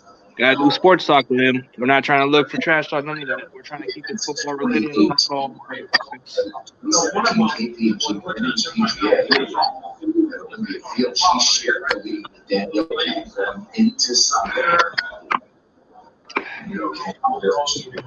That's how good it is to. My throat's all dry, so I had to drink some water. Much better. So, I was thinking of an NFC West Coast chat room where we can just have Seattle fans, San Francisco fans, and then you have, if we can find a Rams fan, but I think we'll probably just have a Cardinals fan. But yeah, sorry about that. Just had to take care of some business. Had to use the restroom really quick. But yeah, I was thinking the same way. I was thinking exactly the same way you were thinking. We should do like something like a roundtable, but call it the NFC West Coast, because NFC West Coast. Yeah, because the division's the West and the Coast, and it's nowhere past the other side. So you got Seattle's on the West Coast. St. Louis, remember? Yeah, they're not in St. Louis, but Seattle's on the West Coast. California teams, those two of them are in the West Coast, and then the Cardinals are still in the West Coast. So you call it the NFC West Coast chat. We do some chit chat on that. Yeah, do it this way, bro. Hey, but we should put like a logo under that NFC West Coast chat thing, where we can put like the one with Snoop Dogg, or somebody does that West Coast thing. Yeah, I mean, you're good. You're really good with that Photoshop stuff too, man. I've seen some of your cover photos and that too. I you think you can make an epic cover for that too? Yeah, I could try. Like, I can see if I can get some design with the NFC West Coast where we can just have our division football teams talk about football and analyze a little bit of what we expect from our team or what we expect from this team. Different opinions. Yeah, I see a lot of them do different like roundtables for other divisions, so it's kind of interesting. Yeah. Even when we were rebuilding, you guys were running the division for a little while, other than the Arizona Cardinals when they went to Super Bowl 43 with Kurt Warner. I can be honest, even for the 2019 season, granted we got you guys that Monday night, and then when you guys in Week 17 to win the division, you guys definitely in that 2019 year can be realistic. You guys were definitely the better team in that year, you know. Well, we were very healthy that year, and we weren't as like dinged up. We were just playing consistent. We were playing smart. I wish you guys were healthy last year too, because I think, to be honest, the Seahawks 49ers rivalry is the best when every team is when both teams are at 100% too. Yeah, when they're both at their best. When they're both at their best, this is a competitive game when it comes down to the wire. Also, what were your thoughts on Mike Iupati retiring? Mike Iupati retiring. He was one of our best guards for that time he was with us when we went to that Super Bowl with Kaepernick. Him and Joe Staley were our best linemen. He was an All-Pro. I think of his contribution. He was good as a pass blocker and he was good as a run blocker. He was a mauler. He was physical. When he was playing for us, he was already his best years were in San Francisco, no doubt. But he just wasn't the same when he went to the Cardinals and the Seahawks. He just seemed like half of what he used to be. Yeah, he was injured, but when he was healthy, he got some good holes open for Chris Carson. I think Chris Carson will be gone this offseason. I think it'll be Rashad Penny as the lead back, and then, of course, we still got DJ Dallas and Travis Homer, which I kind of want to cut Travis Homer. I don't know if we'll have Carlos Hyde again, but I'll tell you what, for me, personally, and my buddy Brendan Nelson saying, I would like to try to either go get Jamal Williams from the Packers or freaking Gus Edwards from the Ravens. Gus Edwards is the guy you probably want to get. He's a physical kind of back. Yeah, Edwards is physical. He can break tackles. I would love to get that. Also, I remember it seems like a Marshawn Lynch type back. Yeah. I remember when we had hopes for Thomas Rawls back in the day. It was just unfortunate that injuries derailed him. And I actually met Thomas Rawls at the Top Gun Bar in Puyallup a while back. And I'll tell you what, Thomas Rawls, he's a funny guy too. And then but he was undrafted too. He was undrafted. He was out of Central Michigan. Also, what else was I going to say? One time when I was at a Monday night game, I forgot who the Seahawks were playing. I know Steve Young was there and Randy Moss and Matt Hasselbeck, and they were catching fish from the fish guys. Only one guy dropped the fish. I forgot who it was, but Randy Moss. It was funny when they were catching the fish from the fish guys at Pike Place Market in Seattle, right? This is what happened. Randy Moss, when he caught the fish, he one-handed the fish. It was epic to freaking do that. Exactly like that, man. Randy Moss definitely deserving. Go ahead. No, Randy Moss was definitely deserving of what he did, but when everybody came up with that term, he Moss, it was under Moss's term. You got Moss. That was definitely Randy Moss, man, also too, deserving of the Hall of Fame. I'll tell you what, your GM, John Lynch, really great safety when he played for the Tampa Bay Buccaneers and the Denver Broncos. I actually, you may not notice, but back during one of our playoff runs, before Lynch became GM of the 49ers, I met him when he was still a commentator for Fox, right? And I got his autograph on one of my tickets, and he actually saw a Super Bowl ring. I talked to him. One of the first things I said to him, because if you ever watched the America's Game 2002 Tampa Bay Buccaneers, when they were talking to Warren Sapp, he meets John Lynch for the first time. Warren Sapp's like, "Oh yeah, you're that hard-hitting white boy that plays safety." And I asked him, like, "Hey John, was it true when you first met Warren Sapp that he said to you, 'Oh yeah, you're that hard-hitting white boy that plays safety'?" And he kind of laughed too, and he laughed at it too. It was pretty cool. And then one of the other things I told John Lynch, I said, "Hey, I hope one of these days you get in the Hall of Fame. You were a great player." I was like, "I hope you get in the Hall of Fame one of these days." And I'll tell you what, I was very happy to see John Lynch finally get that knock and go to the Pro Football Hall of Fame. No, he deserved it, man. He really freaking deserved it. Well, I mean, he's proven it throughout the time when he played this game. He played consistently. He was a hitter, but he was very productive. He was a tone setter, just like kind of like a Camp Chancellor. Oh, Cam Chancellor, 4 days before he won Super Bowl 48, used a picture of me and him at a Seattle Mist game back when the LFL was going. He used a picture of me and him at a Mist game as a throwback Thursday 4 days before we won the Super Bowl. Yeah. Let me just get the little charge in so I can let it charge in. It's getting lower. But I'm going to put the charger in and see if it works good. I'll be right back. All right. No, I mean, I'll be right here still. Just got to figure out how this, if I can get the charge in. It's really low. Yeah, definitely get that plugged in. You should get that plugged in to keep it going. That's usually what I do a lot of times. I got my laptop plugged into the wall right now over here at Thunderbird. Hey, what's taking Jazzy Jeff so long? We got the Jazzy Jeff on here, man. That's all I can do right now. I'll probably just let it charge in. I'll still be here talking at the same time. Well, at least they'll show your face. Oh, show my face, man. I'm gonna show my face. I'm just trying to like get it fixed to where I can just. I'm probably just gonna lay down on the bed with the charger on so I can chill. Oh, that's understandable. That's good. Yeah. Yeah. This is like it's a pretty chill back place I go. Yeah, I could chill back there if I wanted to too. You know, I got this. You want to see the chair I'm sitting? Look at this freaking chair I'm sitting. I got the little HD camera too. Nice little lounge chair, and look at this from the cigar lounge. Perdomo. So you're at a bar, huh? I'm at a cigar lounge. Oh, cigar lounge? I'm at a cigar lounge, man. Not just a bar, a cigar bar. Cigar bar, okay. Thunderbird Trading Post on Waller Road in near Tacoma. And the crazy part about it is there's a school not far from here, which is part of the Puyallup School District. I don't get, for how far it's out from Puyallup, I don't get how the hell this school is part of the Puyallup School District, man. Cigar's starting to peel a bit, man. Well, the state of Washington does have the connections with everything, so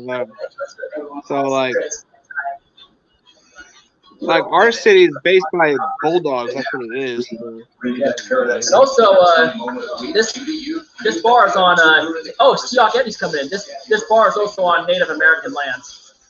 Hey Eddie, how you doing? Yeah. Doing all right. How you doing? Doing good, man. Just enjoying a freaking cigar. If you saw earlier in the stream, man, did you see that freaking Anthony Gordon rider, man, again earlier in my community, man? No, I didn't see that. Are you on a break from work right now? Yep.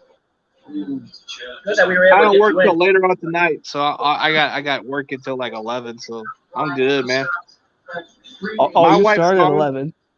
Yeah, my wife's gone, and my wife's gone for the entire day. I could be left alone for the entire day, which is great. So I don't have to be all disturbing all the time. I mean, I spend time with her, but I tell her go spend time with your family, and I'll just stay on alone. I'll run streams and be left alone. I spend time with her, but you know sometimes I need some little space just to chill. Feel that? Oh, you sound like Sam Dog. Sound like you look like you at the Roadhouse right now. I'm at Thunderbird, man. I'm not at the Roadhouse. I'm at Thunderbird. Oh, okay. Never heard of that place. Yeah, it's on Waller Road. It's a cigar bar. Hence, I'm smoking inside. Oh, wait. I think I might know where that place is. Yeah, because I know you're up in Federal Way. Well, no, actually, Tacoma. Yeah, close enough. I watched them. Eddie and I have also watched some Seahawks games at the viewing party, some of Nora's viewing parties, and another time we were at a Kenny Burns viewing party watching the Seahawks Patriots game in 2016. Me, you, and Michelle. Oh yeah, that place out in Auburn. Yeah, but yo, Eddie, did you see that freaking thing earlier that I was showing a CG earlier about that guy that freaking saying that Anthony Gordon is better than Russell Wilson? No, I'm gonna have to go back and watch that part. Yeah, like I was showing the shit, man. That dude owes me $100 because Suavo and freaking Stevie A. Smith and Scott Martin all agree with me, man. He said that they would agree with him, man, about it, saying that he's better. And then he comes out here saying other shits like that. They're garbage now for what they for not agreeing with him and all that other bull crap too. And saying I owe nothing. Nah, they agree with the part of the bet was that they agreed with, and they disagree with him that he owes me $100. So Jeremy Edwin owed me that $100, man. Well, he's gonna pull a Tyson. He's gonna pull a Tyson. He's gonna party for a while. Yeah, you just seen CG's, what he's getting in with Master at Work, right? Right, Eddie? I think so. I've never interacted with Master at Work. Yeah. Other than that, man, it's kind of dying down. Yeah, this guy's working up his blood pressure right now. He's working out some good blood pressure by yelling. I think he didn't even post the video. I think the video he had on the live stream, he deleted that shit. I think it's because he was so pissed off. He ranted. This cigar's lasting me a while. Yeah, I think I tried to watch it, but he took that down. Yeah, he ranted about it. He was ranting shit, talking about he was going to expose me, and then he was going to end my career and some other shit. And I'm like, bro, at least I showed the video of him trash talking me and then saying shit. At least I keep it there. The only one I didn't keep because I accidentally deleted was the one where 214 actually goes against a random troll that says he's from Dallas. I should have had it like saved, but I screwed it up. So that was the only time I ever messed up on. Yeah, I guess you gotta keep some of those good hangouts. Yeah, I mean, I was gonna edit the part and then I accidentally deleted it, so that was the problem. Yeah, like I said, for me, it's like I'm waiting for something good to talk about. It's just I'm just waiting for like the free agency before I can really start shooting out videos again too, unless something big happens before then, like an unexpected trade, like the freaking Stafford trade that happened before the Super Bowl, and then nobody expected it. Yeah, nobody expected that. Yeah, I guess we all expected like Carson Wentz to get traded. Because he asked for the trade, and when we saw that, there was talks about him getting traded. There was a lot of talks of him getting traded because of the fact that the Eagles were more invested on Jalen Hurts, and the new coaching staff team were sold with him, and they were more convincing about him more than Carson Wentz. So Carson Wentz had no value for the Eagles, so he couldn't stay healthy. So maybe a fresh start's a better scenario. I mean, it's stuttering. Yeah, some players fresh start, a fresh start in a fresh area usually revives a career, Take Chris Carter when he started out with Philly and then he went to Minnesota, A fresh start did him pretty good. But yeah, fresh starts benefit to most of the players if they just better themselves. They get a fresh start to restart themselves and then better their career. That's just what happens. Look at Steve Young. Steve Young was in Tampa Bay. His career was already going to be over, but he got a fresh start in a best case scenario. But we all gotta agree. We all gotta agree. Like we still can't sleep on the Rams next season. Yeah, nobody can sleep on the Rams. I think the only thing with the Rams are they got a lot of pressure. They got a lot of pressure, which makes us have less pressure because they invested so much on Matthew Stafford now. They were investing in Todd Gurley and paid him loads of money, and in the next season or two, he's cut. They paid Jared Goff how much money? They paid Jared Goff to be like a top 5 quarterback, and they trade his ass. Come on. I'll be honest. I think if Matthew Stafford can't stay healthy because he's been injury prone quite lately, I think the Lions won this trade with the draft stock they got out of it. Yeah, I think they might, but I think with Stafford, when healthy, he's very accurate. He's an accurate passer. I'm not going to dispute that, but it's just. So, Eddie, you want to see the thing I was talking about earlier, man? All right, go ahead. Yeah, so remember this dude, Jeremy Edwin, right? All right, I'm looking. Yeah, let me just freaking get the replies up. So, he said get rid of Wilson, sign Anthony Gordon to be a starter. Seahawks will be better than, he will be better than Wilson anyway. And then here's some of us reading these comments. Can you see the comments well? Eddie? Yeah, I hear. I'm reading those comments right now. Yeah, check it out. And he says Anthony Gordon is better than Russell Wilson. Should be a starter for the Seahawks. Better arm. He's like not even close. You can't even spell Brendan Nelson's name right. What an idiot! Yeah. Hey, but you know the funny part was, it wasn't that long ago that Anthony Gordon was at San Francisco City College. Right, then he backed up Minshew for a year. So, yeah, check all these other ones. ones. Back up Minshew for a year, yeah. Minshew was coming off of junior college in Mississippi, I believe. Yeah, Mississippi, yeah. He was over in Mississippi playing for that Pirate team over there. So, yeah, then check it out, man. It's like so might as well take take his cock out of your mouth and kill the dream and move on. There'll be a more better option for when Russell Wilson's era and the Hawks are done. And see all the rest of it, I'm saying, right? He says, ask Squabo or Seahawk Martin. And he can't even spell Steezy A. Smith right. Steezy, man. He's Steezy, not Sweezy. And then there's more. Hey, too, Jazzy's man. in. Jazzy's in. Jazzy's coming. What up, Jazzy? Where you at, bro? Hey, I was over here. Just gotta get my drink. What's up? Hey, long time no see, man. How you been? I've been good, man. Just working, grinding, you know. What's up, Jazzy? Hey, what up? Hey, I Jazzy, just Go ahead. Remember that one time we were doing that stream and that one guy was talking about Anthony Gordon, that Cougar quarterback, with replacing Matt Ryan and replacing Russell Wilson, right? So this is what happened. I'm still showing the rest of the story here, right? Like he says, and then later on, this is what I'll show you from the top, right? He said, get rid of Wilson, sign Anthony Gordon to be a starter of the Seahawks, and he will be better than Wilson. It's like Luke Falk is already in Canada, so don't be surprised when Anthony Gordon joins him up north of the border. And then basically saying all that other stuff like Anthony Gordon is better than Russell Wilson, should be the starter. He has a better arm strength and better QB overall than Wilson. Like, if he has a better arm strength, why the hell is he on a futures deal with Kansas City when he's likely to get cut from that futures deal too, you know? And then check this out. There's a lot of idiots out there, including the media, like Mel Kiper, who talk about prediction quarterbacks and they don't know what the fuck they're talking about. Yeah, exactly. Yeah. Dude said Jimmy Clausen would be a superstar, can't miss franchise quarterback, and he would quit doing drafts if he became a bust. Jimmy Clausen becomes a bust. Mel Kiper doesn't apologize. He doesn't acknowledge that he fucked up nothing. Yeah. Wasn't he the same guy that says Julio Jones wasn't going to be good? Yeah. Did you hear what he said now? What? Yeah. He what says Sam Darnold is better than Zach Wilson will ever be. Damn. But also check this out. Zach Wilson's unproven, so we got to wait and see how he turns out. I mean, I'm not saying that. I agree, but he was defending Sam Darnold by saying the reason why he looked bad is because he had COVID and mono symptoms. Yeah, but check this out though. So then basically says ask Squabo, Noah. You remember Noah, right? Yeah, I rock with Noah. And he calls CJ Smith Squeezy, and he spells it wrong. It's like, and I said they would basically shit on his dumb ass too, man. And then also to give it up already, stop bear stuff. Anthony Gordon sucks. His career was over before it even began. He says this is where he basically killed himself right here. He said, I bet you $100 they would all agree with me. Grow a set of balls and ask them. Squabo, Sweezy Smith, Seahawk Martin, Norcam would 100% agree with me.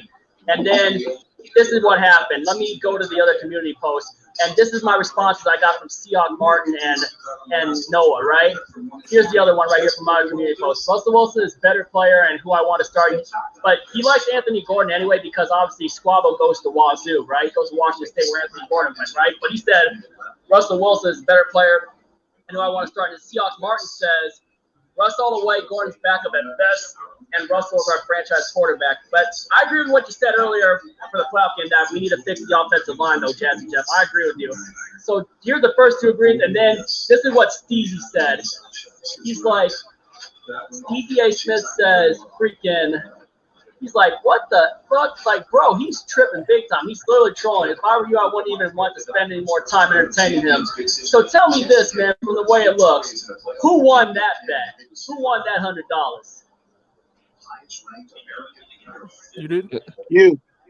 Yeah, exactly. You. Basically, I won that freaking shit big time, man. And then you got to see what That's my like buddy, me winning money from Raider fans when they talk about making the playoffs. I'm already winning money against those Raider fans. Yeah, easiest $100 ever, man. Easiest $100 I ever made, bro. Seriously, man. Oh, easy $100. If you want easy $100, bet on Cowboy fans going to the Super Bowl. That's easy. Exactly. But this was just as easy as betting on as Cowboys fans betting that the Cowboys are going to go to the Super Bowl. No disrespect to the Cowboys. Or Raiders fans going to the playoffs. Or the Raiders going to the playoffs also. That's another good bet. I would say lock me in. Trust me, lock me in for that bet. Yeah, hey, bet on the Saints choking in the playoffs. Yeah, you also said, which I obviously Cha-ching! Cha-ching! I obviously just showed you guys the proof, right? That that he said it's like they will think and confirm would be that Anthony Gordon is and would be better than Wilson. It's like I already got the confirmation, and then it's like this is what else is crazy about it too. And then he's like, if you don't, and then my buddy Adam comes in, he's like, hey Jeremy, want to let me take your money too? I'll put up 500. My Cash App is what he mentioned on there for his Cash App. $sign the Adam May. And he's like, $500 says no one will agree with you. I'll take that money now. And I said, Jeremy Edwin, looks like you're out $600. He lost $600. He's gonna pull a Tyson. He's gonna pull a Tyson. Master at work. The dude tried to fucking pull a Tyson. And then this is what else he said. He's like, after I basically posted saying, why haven't you gone back to my earlier posts? It's like, what's wrong? Did you see my recent post proving you wrong? Why haven't you come back to those posts? Oh, because you can't handle defeat. Told you they would laugh and disagree with you and agree with me. And then I put hashtag pay up Jeremy Edwin, hashtag easiest $100 ever made. And then he said, and then he freaking says this shit. He says, Sweezy Smith is dumb. Seahawks Martin is a clown. They are wrong, and they know I am right. Ask Norb, show me video proof. Wilson is on the decline. Seahawks signed Anthony Gordon last year for a reason. They are going to re-sign him in free agency, and he is going to come to camp. And when Wilson gets dealt, Gordon will be the starter and lead the Seahawks and win the Super Bowl. Hashtag facts says you owe me $100. But basically, the guy already freaking lost the bet. So the guy is freaking desperate, man. When the proof was already there that everybody basically disagreed with him. Hey, I say, I would say check your Cash Apps. Check that Cash App, man. And also don't forget you want to make easy money. So one of my guys from Chicago, he moved to Tampa, so he's not a Bucs fan at all. But he bought Bucs season tickets after they won the Super Bowl just now, and he's selling them for each home game. And he said he's selling for over $1,000 a game. Over $1,000 a seat. So you talking 8 home games? He's making $8,000 just selling those tickets away, not going to the games. Genius. Damn, that's a smart. He's investing good money right there. That's investing. Oh yeah. Oh yeah.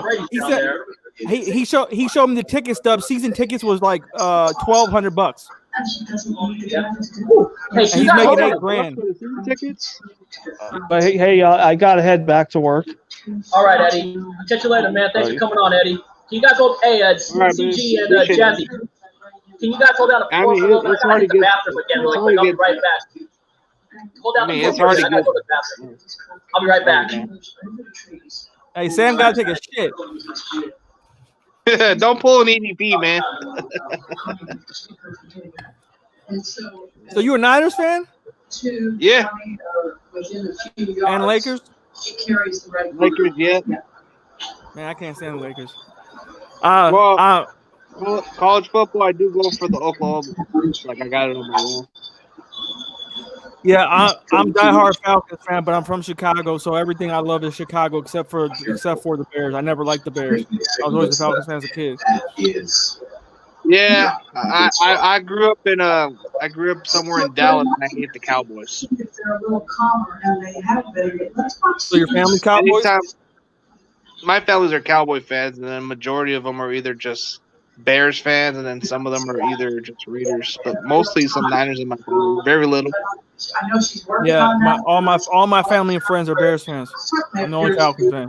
It's rough out here. I mean, it makes it pretty rare. I mean, what made you more of an Atlanta fan? Was it based by the time they were popular with Deion Sanders, or was it just the team that came to mind? When I was a real little kid, Deion Sanders was my favorite player ever. So when he went to the Cowboys, I almost considered being a Cowboys fan, but I decided I'll stick with the Falcons and give them a chance. And then, I saw the Falcons play in the Super Bowl in '98, and I was a fan of Dan Reeves and Jamal Anderson and Chris Chandler and them boys. And then I remember watching college football, and Virginia Tech was on. And I was like, oh, this is Michael Vick dude. And he's like, I'd really like to see him on the Falcons.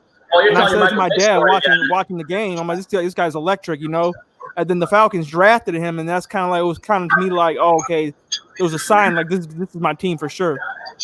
Yeah, that's how you basically got into Atlanta.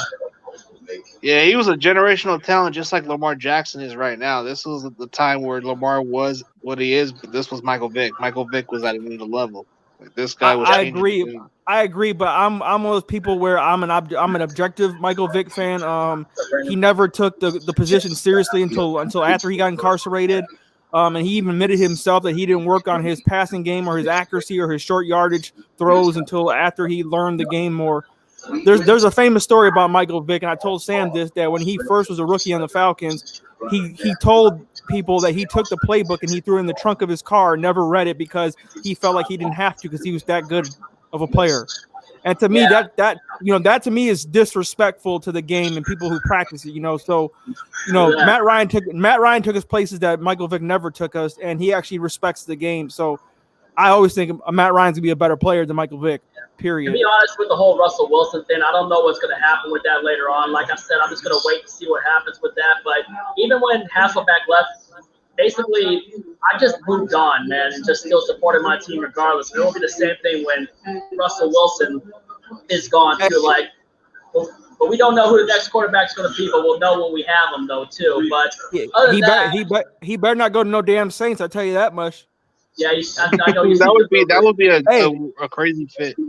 They talking Deshaun Watson on the Panthers and they talking Russell Wilson on the Saints. My blood pressure can't take this many quarterbacks in our damn division. We never get breaks with bad quarterbacks in this division. We never get any breaks. It's always the top tiers of our division. Jeff, tell me this: you guys have the number 8 overall pick in the draft or the 9? No, we have 4. Number 4. Who are you guys trying to take? With number 4, is there a possibility you guys might take Zach Wilson? No, I'm hearing Zach Wilson to the New York Jets. The possibility for us is Justin Fields, Ohio State quarterback. Yeah. Or we might trade back and try to fix the defense, or we might just go Surtain or Parsons. Yeah, I think we might lose KJ Wright, to be honest, too. I know he said he wouldn't take a hometown discount, but as much as I hate to say it, because I've had a lot of interactions with KJ Wright by the tunnel, Seahawk-wise. But I wish him well, too. That's like I wish Russell Wilson well if he goes. But to me, this season coming up with Seahawk-wise, with the whole thing with Pete Carroll and Russell Wilson, what Russell Wilson was saying about wanting a better offensive line, which I don't blame him in that, too, but he should have never thrown the offensive line under the bus the way he did. I know his agent said he doesn't want to trade, and I know Wilson was part of the process against Shane Waldron from the Rams. To me, this season coming up kind of has a last dance feel to it. I'm not saying championship right, because we're far from that too, because we got to fix the offensive line. But it kind of has a last dance feel to it, like the 98 Bulls. They was talking on the media about would you take Dak Prescott, Zeke Elliott, and a first rounder for Russell Wilson? Russell Wilson. Just keep binging your favorite show. Just like you said with Julio Jones, being the best receiver in the game, So you wouldn't take that deal? Well, I like Zeke too. I would still take the more accurate passer though too. But I would like a better offensive line. To me, in my opinion, if Russell Wilson had the 2005 Seahawks offensive line, man, we would be going to multiple Super Bowls. If Wilson had the 2005 line with Jones and Hutch and Tobeck and Locklear and all those guys. I've met a bunch of those offensive linemen too, man. Great guys too. And I think Lynch would have had 2K by then. He would have had 2K with that offensive line. Oh, no doubt too. And like I said, the offensive line in 2005 was the real MVP and not Sean Alexander. When Hutchinson left, because we franchised Alexander instead of him, that's when it all went downhill. And that was back when we had Tim Ruskell as our freaking general manager. Ruskell should have been fired when he fucked up the freaking Steve Hutchinson. Yeah, you gave the Saints a Super Bowl with that trade. I think you helped them out greatly. You gave them a whole offensive line. No, I mean Hutchinson went to the. You talking about? My bad. I was talking about the Jimmy Graham trade. My bad. You're right. Yeah, I hated that trade. I hated that trade, man. I would have rather had Max Unger than Jimmy Graham. Graham had a couple of them. I mean, he wasn't the best, but then he made the Pro Bowl twice with us. I would have rather had Max Unger over Jimmy Graham. I told you about that whole let Russ cook shit, bro. The Seahawks were winning when they weren't letting Russ cook, when they were actually running the football. Yeah, but when Russell was able to step outside the pocket, they were letting him have control of the offense. Is when we were. And he was getting his ass smacked repeatedly. Yeah, but the offensive line was playing a little better than that. Earlier, we were playing all right, and Wilson really got going off in the second half of that first game against the Falcons. That's when granted, that's pass interference call helped us out. Our defense is so bad though that game that year. That's fool's gold, man. Russell Wilson struggled because he was trying to get that MVP and he was trying to throw it all over the field and he was taking a lot of sacks and holding the football. Yeah, the Seahawks are better when they run the football. Another thing is this though. I think when Wilson has control of the offense is when we're good, and not just when Pete Carroll's controlling it too. But also there's this. No one won the Super Bowl without him controlling the offense. Russell Wilson though, when my biggest flaw, and you've heard me say it before about Russell Wilson, with most of the sacks he takes. I know he was playing the offensive line, but mostly the biggest issue I've had with Russell Wilson is he holds on to the ball too damn long. That's always been his biggest flaw his entire career. He holds on the ball too long, takes unnecessary sacks. That's what I've always been said about Russell Wilson. He's gotten away with it for so long. He's been the magic man back in the pocket. Exactly. But it catches up on you when you get older. His best throws. Yeah, as you get older, you slow down a little bit. Like other times, starts to catch up. He lost a bit of mobility because he's gotten older. He's lost mobility because he's getting older, and there's definitely that too. So, other than that, though, anyway, let's talk a little bit about what else you're trying to look. Because obviously, Seahawks-wise, we need a left guard. I hope we can go get Corey Lindsley in the draft for center because we don't know what's going to happen with Ethan Posick at center. But other than that, though, Jeff, what are you trying to basically get for your team out of the draft? And I know you said you don't think Todd Gurley's going to be back next year because he's still washed with arthritis and that too. Granted, he got some rushing touchdowns for you guys. Oh yeah, so we got our strong safety Keanu Neal. He's an unrestricted free agent, and I'm hearing reports that the Dallas Cowboys might try to sign him because they need a safety bad. And he's already proven that he could play 1 year since his multiple injuries. So. He might cost too much money. Todd Gurley, we don't need him. We could do way better in the draft. Our kicker's a free agent, but he's really good, so we might tag him. Younghoe Koo. Younghoe Koo, yeah, Young Ho, whatever. That was the funniest name. Yeah, but he's Korean, so it's pronounced Younghoe. You want to say hi to people? Younghoe. Oh, I thought it was like Young-Ho. My buddy Scotty, another cigar smoker here at the Bird. Hey, tell him I like that Batman hat. Hey, my buddy Jeff says he likes that Batman hat. What is it, Batman? I got Batman everything. Yeah, my buddy Scotty over here, he's a diehard Sooner Boomer fan, Oklahoma. Oh, I'll show him my poster. I'll be right there, man. It's right on the back. Show the poster. So, Bully, you a Niners fan. What do you think they're gonna do with Jimmy G?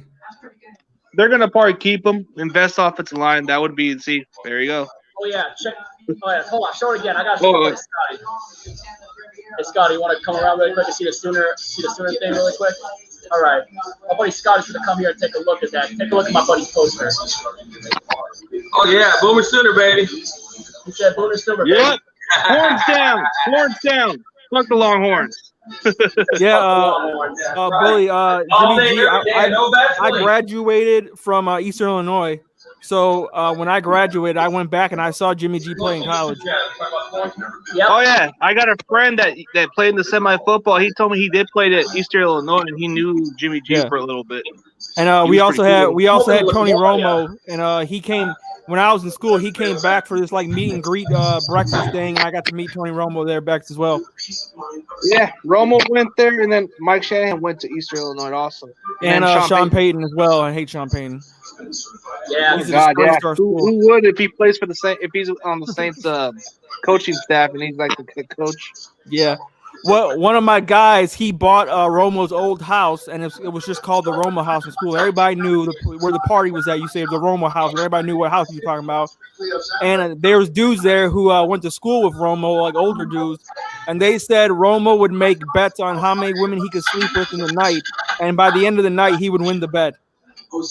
How many women? He was the man. Romo was a player then. He was a clan player. Yeah, Romo dated Carrie fucking Underwood at one point. I remember that.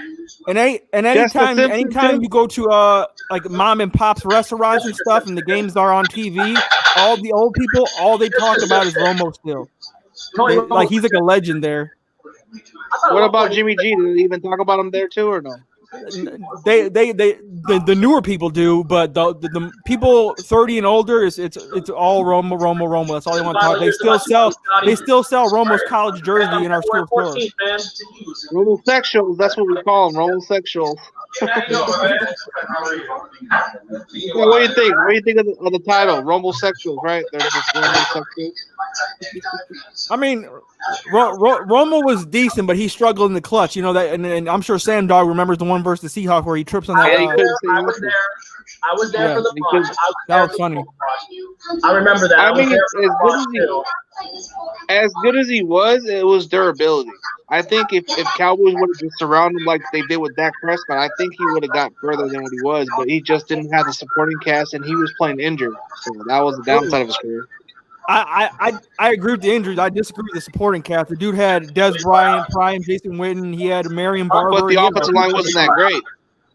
What? It was good enough, bro. I think, in my opinion, it was good enough. Oh yeah, but the running back. A lot of picks. My buddy showed me a cigar. Okay, yeah, I can see where you're coming from. The supporting cast would have been like no difference, but I think he would have did better if he was healthy. Because you know he was a giant Brett Favre fan. He's from Wisconsin originally, and a lot of times he tried to make Brett Favre type throws. You know what I'm talking about, those reckless gunslinger throws. Yeah, and that's the way he played the game. Story about Brett Favre. Okay, so back when we were suffering under the Ken Berry ownership, when we had Tom Flores as our head coach for the Seahawks. So Tom Flores wanted Brett Favre, and then Ken Berry got in the mix, and he said he wanted this Dan McGuire guy, who was Mark McGuire's brother.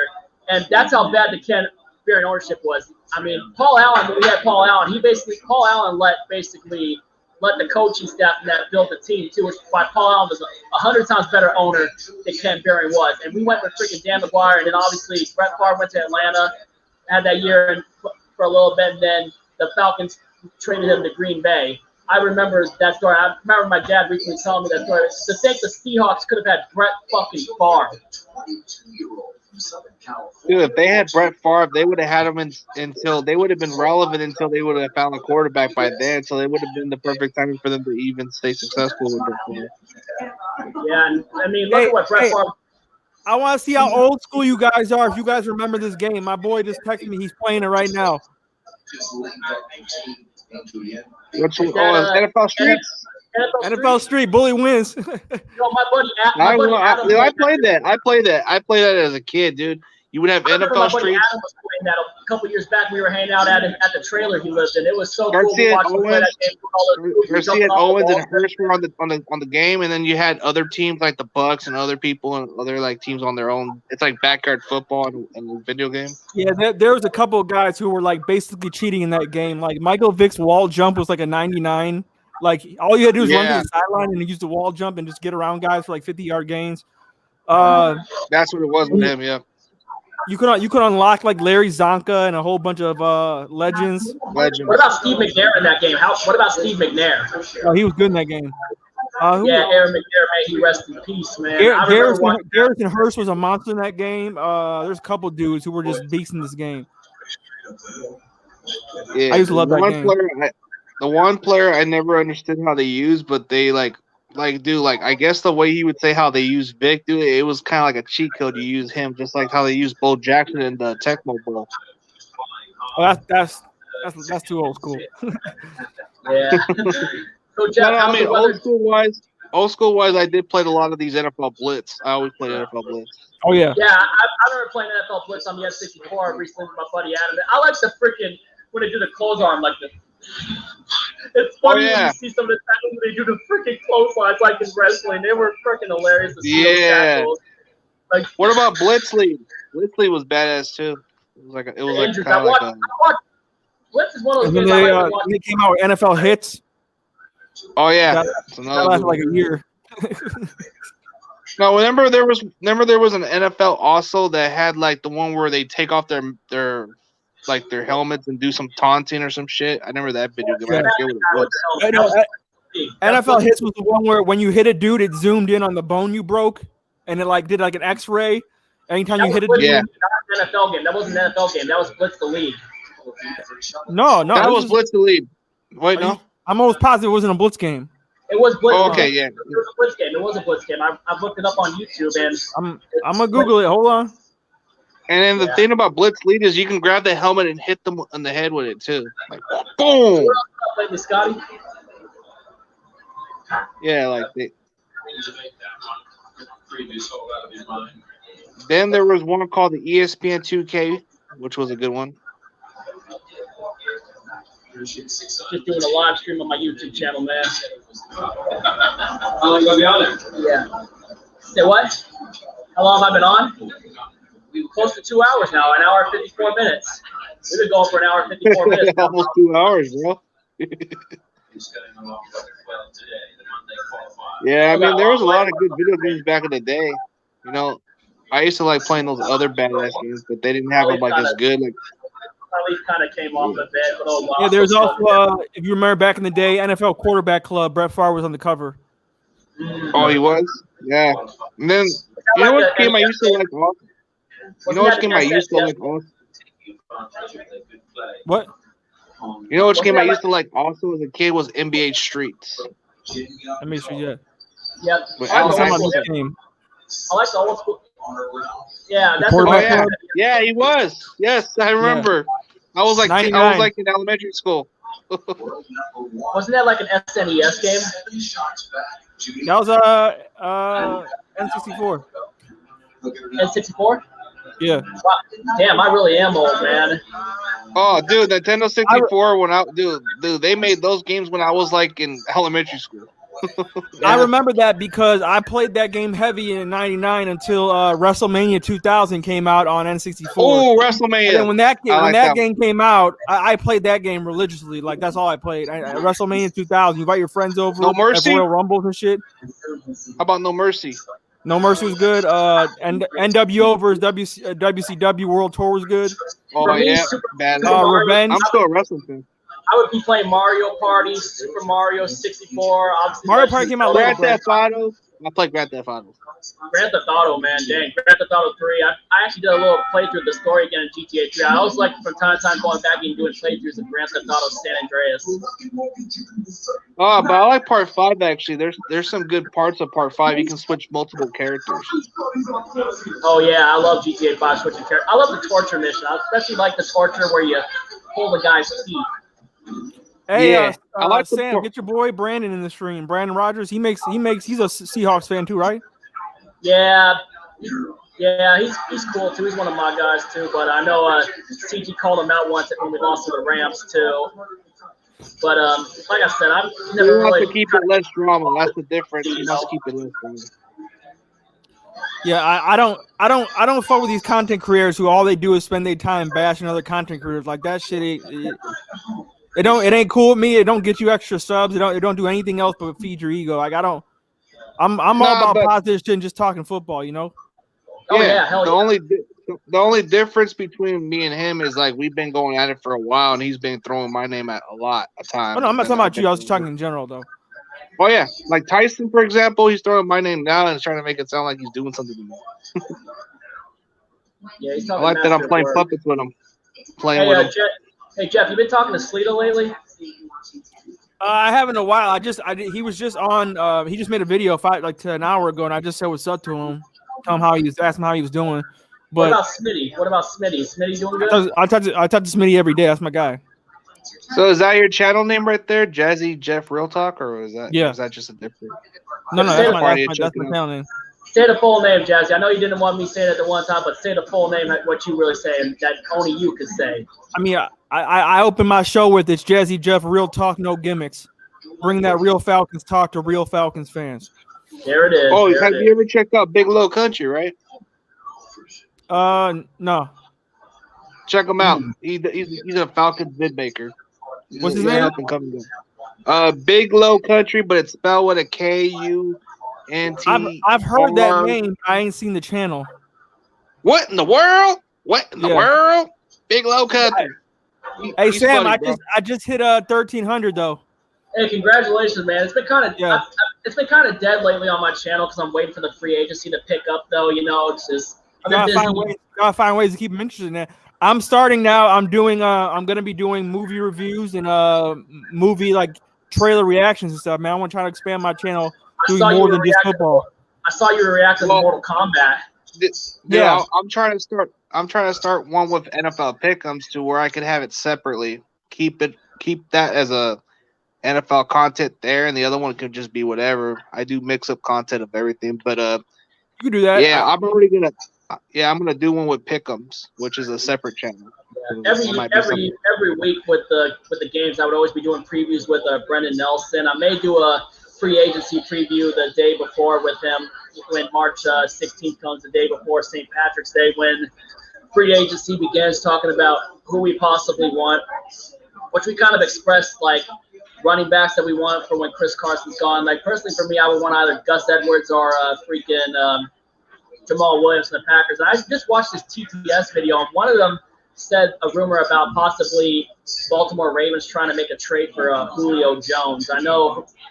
What's the whole thing going on with Julio Jones right now, Jazzy? They're both safe for at least a year. We're not moving any of them. Matt Ryan's contract is up in 2 years. So the thing about Falcons fans is if you mention drafting a quarterback, people feel like you're a Matt Ryan hater. They feel like that's unacceptable. But realistically, in my opinion, this is how I view it. If you think Matt Ryan is a playoff caliber quarterback still, which I do, then is the rest of the team good enough to carry him? And I don't think they are. So if the rest of the team ain't good enough, then you got to draft guys to sit behind him like Rodgers did. What's up, Engraven? How you doing, man? Get him on the stream. Yeah, Engraven. Yeah, it's the first time he's interacted with me personally when he did the message. I mean, I've seen his content. He does. Bully, is that your channel name, bro? Yeah, CG Bully. But I'm trying to mix my content. Like my content is like strictly trash talk circle, but it does football content and it does previews. But I'm gonna do a separate one, like like a pick'em. I'm gonna do a separate channel for pick'em. So I'm gonna do like what that. PTC? No, I'm new school. I'm the new up and coming. People are throwing my name out there. Like Fist Vegas, he threw me in the firing range. Because the moment you start making trash talking, there's this old school TTC. I don't know if you ever heard of it. It was this old arena of older guys, and all they did was trash talk each other. That was their videos. That was 90% of their content. So anytime they see a new guy trash talking, they think you're from the TTC, and they're gonna call you out to basically get like cred. So that's what I've been doing. I've been doing that. It's been momentum. My name's been thrown out there because of a lot of shit. Like I've been throwing a lot of heat. Like Slitta used to be from the TTC. That's how he started. Yeah, but now he's too old for that. He just makes content. Yeah, me and Slitta don't see eye to eye. Like he was kind of like he kind of pissed me out, and I just didn't like the way he treated me. I tried a little bit of TTC one time and back because Eric Sanchez from the Steelers wanted Eric Steele said he was going to be doing it, but he gave me a shout out on that too. So I did a little bit, had a little fun with it for a bit the week that we were playing the Steelers when we won 28-26 in 2019. But other than that, I've just been taking the chill approach in that too. I mean, other than when some of the other 49er fans come talking shit on my channel too, and some other fans too. I mean, dude, my entire fan base has a dislike on me because I do a lot of dumb shit just to piss them off. I do shit to just like ruffle them a little, but at times I am realistic. Sometimes I don't like being too realistic. CG, I just subbed to your channel, bro. Oh, thanks, man. But go ahead, CG. I'm more critical of my team personally. Like when I said about last season when we were going into, I said Seattle's going to win that division. My entire fan base went at me and said, "Why you think that way?" Oh, because we can't stay fucking healthy. We can't. Like if we can't stay healthy, I can see Seattle winning that division. Yeah, it was Seattle or the Rams. It was either us or the Rams too. We all know the Rams have still been a pain in our ass for the last few years. Ever since McVay first came into the division from Washington. Yeah, I think with McVay's ego, man, he's just too desperate. He's panicking. That's his problem. We got the same thing in our fan base where if you say anything objective about Matt Ryan or Julio Jones getting older or whatever, people lose their minds and they call you a hater. So me and a couple other content creators, we pride ourselves on telling Falcons fans what they need to hear and not what they want to hear. Because you'll notice some fans they only want you to hear we're gonna go to the Super Bowl every year. We're gonna have a 13 13 and whatever record, like that's all they want to hear. But if you're not realistic, I feel like you're doing your fan base a disservice by not being real. So I'm not a people pleaser, so I'm not a people pleaser whatsoever. Right. If I feel the need to speak up the way I feel. The only thing I'm saying about the whole Russell Wilson thing is whatever happens, happens, and it's just if the guy does move on, then move on and just don't follow and just stay loyal to the team. A better option will one day come up, and I'm not saying Russell's going to get traded and everything too. It's just, but people got to prepare for that day when Russell's no longer there. And I know we've never had a last place finish in the NFC West ever since we've been in there too. I mean, the teams that have been finishing last place when we were rebuilding in 08 and 09 have been the then St. Louis Rams before they moved back to Los Angeles. So, I mean, and I know fans have toughed out 2-14 and 92 under the Bearing ownership. So we know what it's like to suffer. Most of these new fans, and it's no disrespect to them, but most of the new fans don't even know what it's like to suffer all those years with losing seasons. And I've toughed out some of those losing seasons too. It's like you got to just tough it out, and when the team gets better, it's worth it in the long run. It's worth it in the long run, even if you're losing for all these years too. And I mean, and people, we've been the butt of so many jokes, when we finally started winning, everybody took notice, and especially when we won the Super Bowl in 2013. And then obviously we didn't hand the ball to Marshawn. It kind of went downhill ever since, but we didn't really have a hangover. We still kept competing and making the playoffs too, except with the exception of 2017 though too, when the whole LOB got injured and it all went downhill as Sherman went to San Francisco and Earl Thomas went to Baltimore, and he's still a free agent. We don't know what the hell's going on with Earl Thomas. It's kind of like the whole Antonio Brown thing all over again, with what Antonio Brown's off-field issues were, and then he recently just got picked up by Tampa and ended up winning the Super Bowl. Well, see, the thing with your guys' team is you guys been consistent, and I keep telling my own fan base, let's keep it realistic. Until Russell Wilson's gone, I don't see no other team competing with Seattle every year. It's going to be tough, and I actually will be honest with you about the Rams. I just didn't see them as a team. I thought they were going to rebuild, and I take full criticism for that part. But I did say their defense is good. I did say their defense is really good. And Cam Akers is a good running back too. They still managed to keep the momentum going with the offense. It'll be interesting to see what Matt Stafford can do with them, pending if Matt Stafford can keep himself upright, stay healthy, and avoid being injury prone. Oh, yeah. Akers is a capable starting running back at this point. Yeah.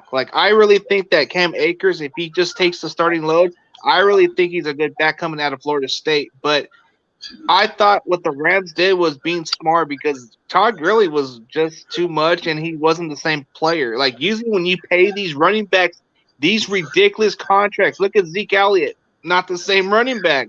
It's like he's taking the money and not giving a what you call a damn. Hey, I got my money, I don't care.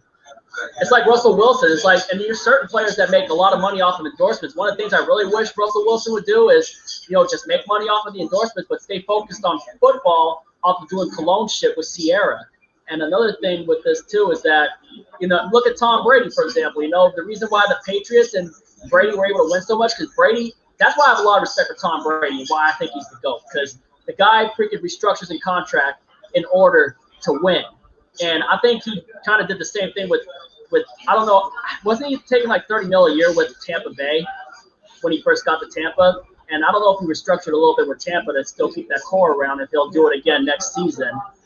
Of course he will. Yeah. Tom Brady's stupid. He knows he needs a run game and a defense and more weapons now the older he gets. Yeah. Yeah, and the thing with Brady is when he knows something's going on with a player and he knows that the offensive line's not doing their job, he won't be hiding from criticism. He'll go right straight to them and yell at them and tell them what they're doing wrong and get it right next time. I like that. I like that attitude. Yeah, I like that attitude too. He's even had players cut before too, back when he was with New England. Remember that Family Guy? Remember that Family Guy with Peter Griffin, where he was the offensive line and Tom cut him? He says, "You're out." That was a funny ass episode, especially when he's saying Shabubi too. Silly nanny. London silly nannies. Is Engraven coming? I don't know if Engraven's coming. I don't know. I was hoping he'd come in. But hold on a second. Well, I do like his content on certain, he does multiple teams. He does a lot of teams. I gotta hit the bathroom again really quick. Sorry, I've just been drinking a bunch of liquids, and I had some scotch earlier with my cigar. Jesus Christ. Good. I got work until 11, so 11 o'clock I'll run a stream later. I'm probably gonna run a little hangout stream with other people. Usually I bring in some small channels. You sound like my dad at a movie theater, man. Getting up every 10 minutes to go pee. Go ahead. I'm trying. I'll be right back. I'm sorry, guys. I'll be right back. He got an excuse. He got prostate issues. Stop really quick, man. I'll be right back. Man, wait, but he's over there he's at the cigars lounge or something, from what he told me. Yeah, Sam loves cigars. Yeah, I always see his videos. It's always, celebrate, cheers, like Scarface. So, what do the Niners have a first round pick? Yeah, we got the 12th pick. I think what we should do, and this may not sound like a hypothetical thing for us to do. Like, I think this would be smart for us. Like, okay, Trent Williams, he's gonna hit free agency. I think investing in offensive line would be the biggest. Is he gonna get a lot of money? Yeah, and Jimmy G is going to be our quarterback, so you need to protect your quarterback. And I think getting the offensive line is more important than just getting other players. We can get cornerbacks. We'll just have to sign. I would bring back Emmanuel Mosley back. I would bring back Quan, but then I think Quan Williams is going to go to the Jets because of Robert Saleh's connection. I heard Richard Sherman's gone. Yeah, he's gone. But I think with Jason Verrett, I don't know what kind of dollars he's asking for, but I don't know if I bring him back, but I do like him. But I think we'll probably go different directions. Let's see. If I were John Lynch, I make a phone call to Baltimore and say, hey, what would you want for Orlando Brown? Work out a deal. Get your offensive line protected. Protect Jimmy G. Invest protection. Make sure nobody touches him so he can throw the ball. Yeah, I don't know what happened to you guys last year, but you guys had so many injuries. I mean, every week it was an injury. Yeah, it was like a tragedy. All your running backs just died.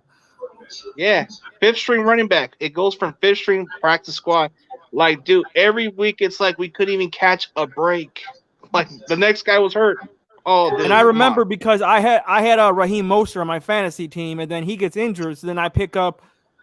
Jeff Wilson, but then every week it's like a different running back is hurt or a different running back goes off. Hey, Steve. Like, I didn't know which Niners running back to start because you guys have such a fucking random rotation of who gets the bulk of a carries one game to the next.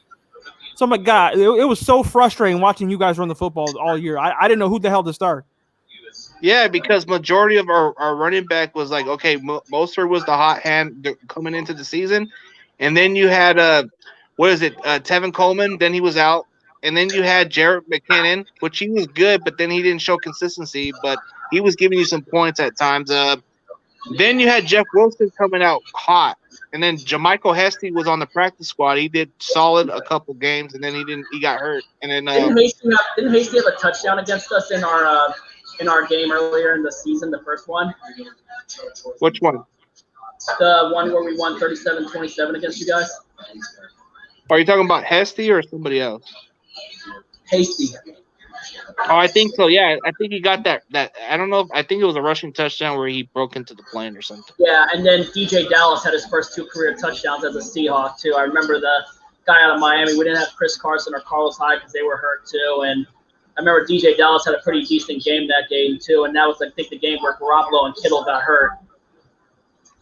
Yeah, but Travis Homer, man, the name sounds like a fan Homer base. You don't want those homers. I don't like Homer. I think Homer is not that good of a running back.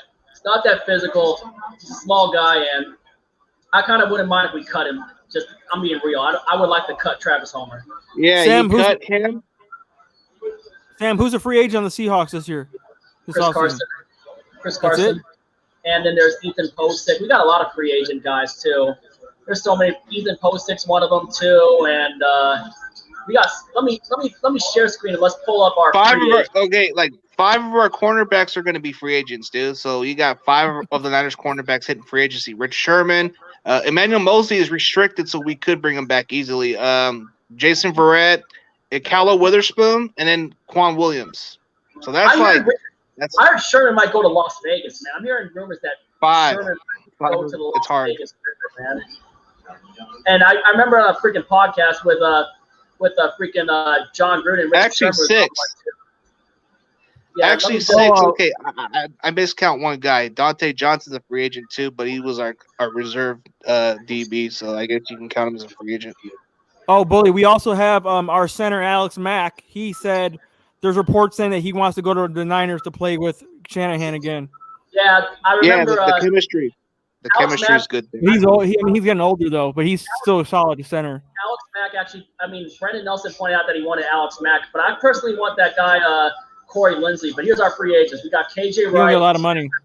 KJ Wright, Bruce Irvin, Jacob Hollister, Benson Mayoa, Carlos Hyde, Mike Upati retired, Cedric Abui, Quentin Dunbar, Geno Smith, Nico Thorpe, Ethan Posick, Nick Valor, The only guy we're on there is Thurston. I would not mind getting rid of David Moore. Griffin's a free agent. I think Griffin will probably be gone. Jordan Simmons, Ryan Monet, Ryan Neal, Jason Stanley, Chris Carson, Puna Ford, and I really want the Seahawks to bring back Puna Ford. Puna Ford's been good. Yeah.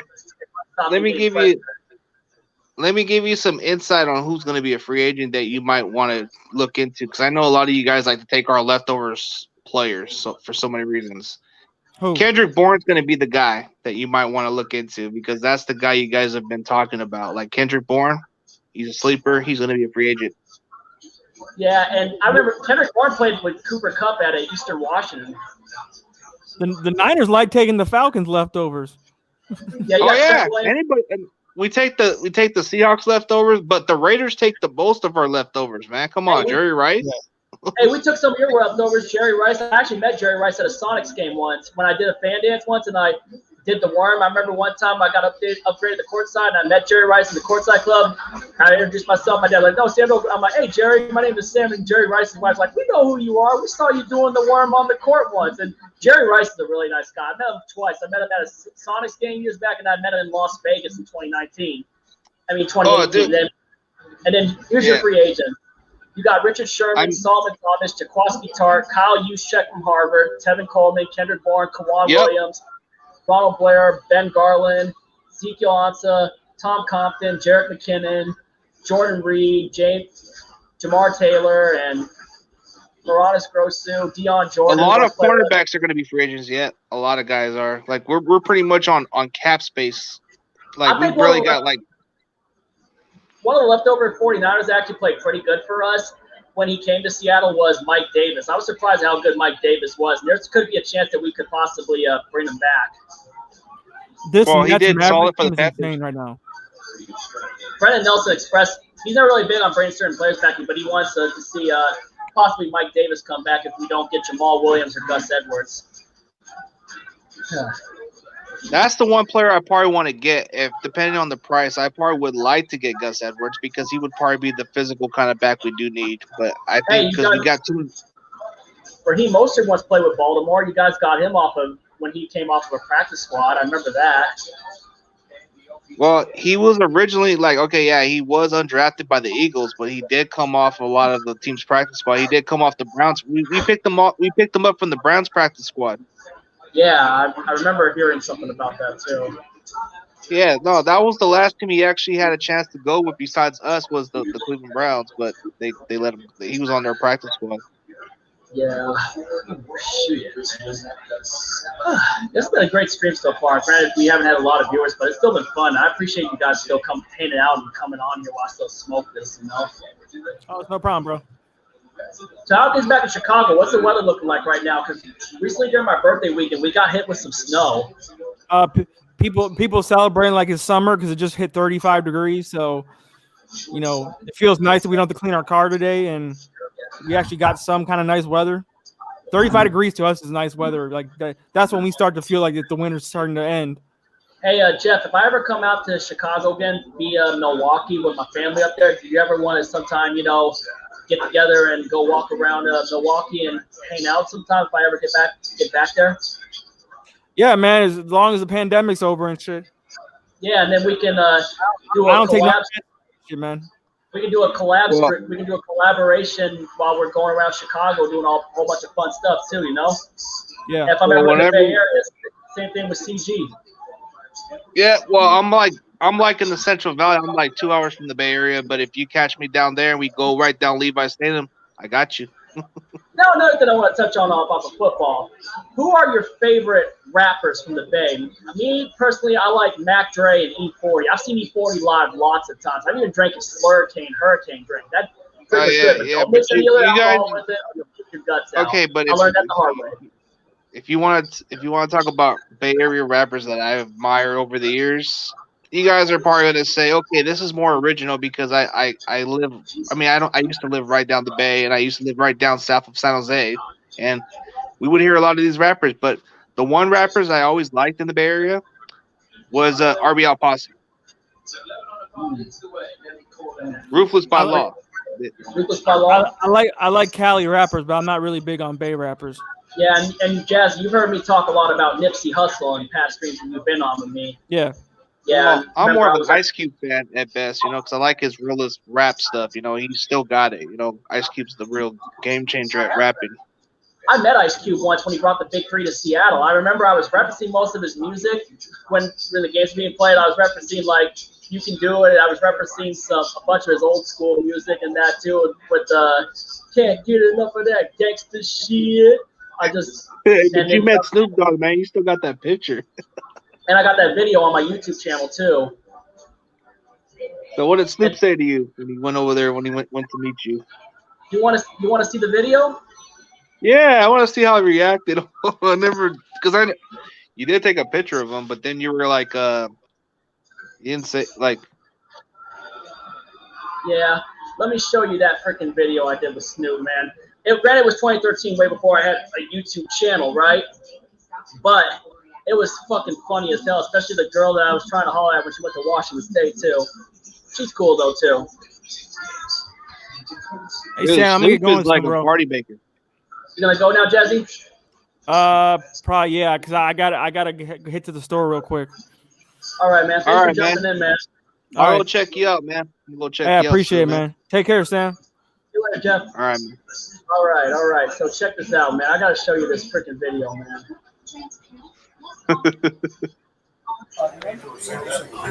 Hey, what up? This is Sam Dog. I'm with my big homie Uncle Snoop Dogg, man. He just performed a big show. Tell him what's up, Snoop. And can you give a shout out to my girl Haley back in Pullman? Yeah, so what up, though? What's she in Pullman? WSU, man. Okay, that's right, Washington State. What up, though, to the girl out there in Washington State? She's a cougar, hopefully a young cougar. You understand me? I love you, Haley. Uncle Snoop Dogg going hard in the yard. You better give him something. He ain't got to drop me on him now. I'm about to get you his autograph for you. And I gotta get it for and me. You better give him some. Let him put it in this time. He's only saying it because I love you, Haley. And I love you, man. And by the way, Sam Dog, two dogs have collided. Sam Dog, Sam Dog. Motherfucking Dog in the house. Sam Dog, it's my cousin. It's my brother from another mother. Right It's my nephew right here, man. Sam This is where Snoop takes over my video right here. Shout out to my homeboy Payday. He's a rapper from Charlotte. Payday, shout out to Payday. It's the last nigga that's getting a shout out because you're going down the line too, Listen to this motherfuckers. part hilarious. Payday, I love you. Payday and Haley, give him some. Let him put it in. Give him some. Let him put it in. And I'm sounding that on At least let him put the head in, Haley. Yeah, just the head. Just the head. Check it out. Check. That was kind of funny, man. Like, at least let him put the head in, Haley. Oh, I wish I had this right here. The head in, Haley. Yeah, just let him put it in. Listen, really close right here. And I'm sounding that on At least let him put the head in, Haley. Yeah, just the head. He's like Stone, bro. He's hella Stone. Did you see that part where he's like, at least let him put the head in, Haley? At least put the head in, Haley. Yeah, that was the marquee part of the video. It was so hilarious, man. Oh man. And then that part was like, can I get the autograph? I was completely in my mind. I was starstruck right there, and deep in my mind, I was like, no way did that just happen. I was like, did that really just freaking happen? But you got an autograph to this day? Yep, and then I got her the autograph too. I went to Pullman, got her that autograph too, and I got a big kiss from Haley. Yeah, and then Snoop said it kind of funny, man. He said it kind of hilarious to it. Well, you better give him some head on. I had nothing to do with what Snoop said in my video, man. Anyway, we've been going for 2 hours and 22 minutes. I'm going to get ready to shut this down, man. CG, thank you for coming on. Thank you guys for coming on. If you're new to the channel, hit the subscribe button. Ring the bell for notification, man.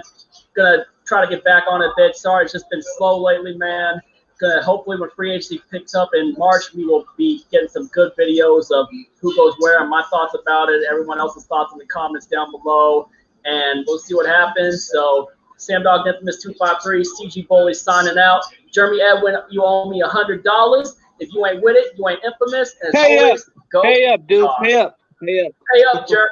Hashtag pay up, Jeremy, in the comments, please.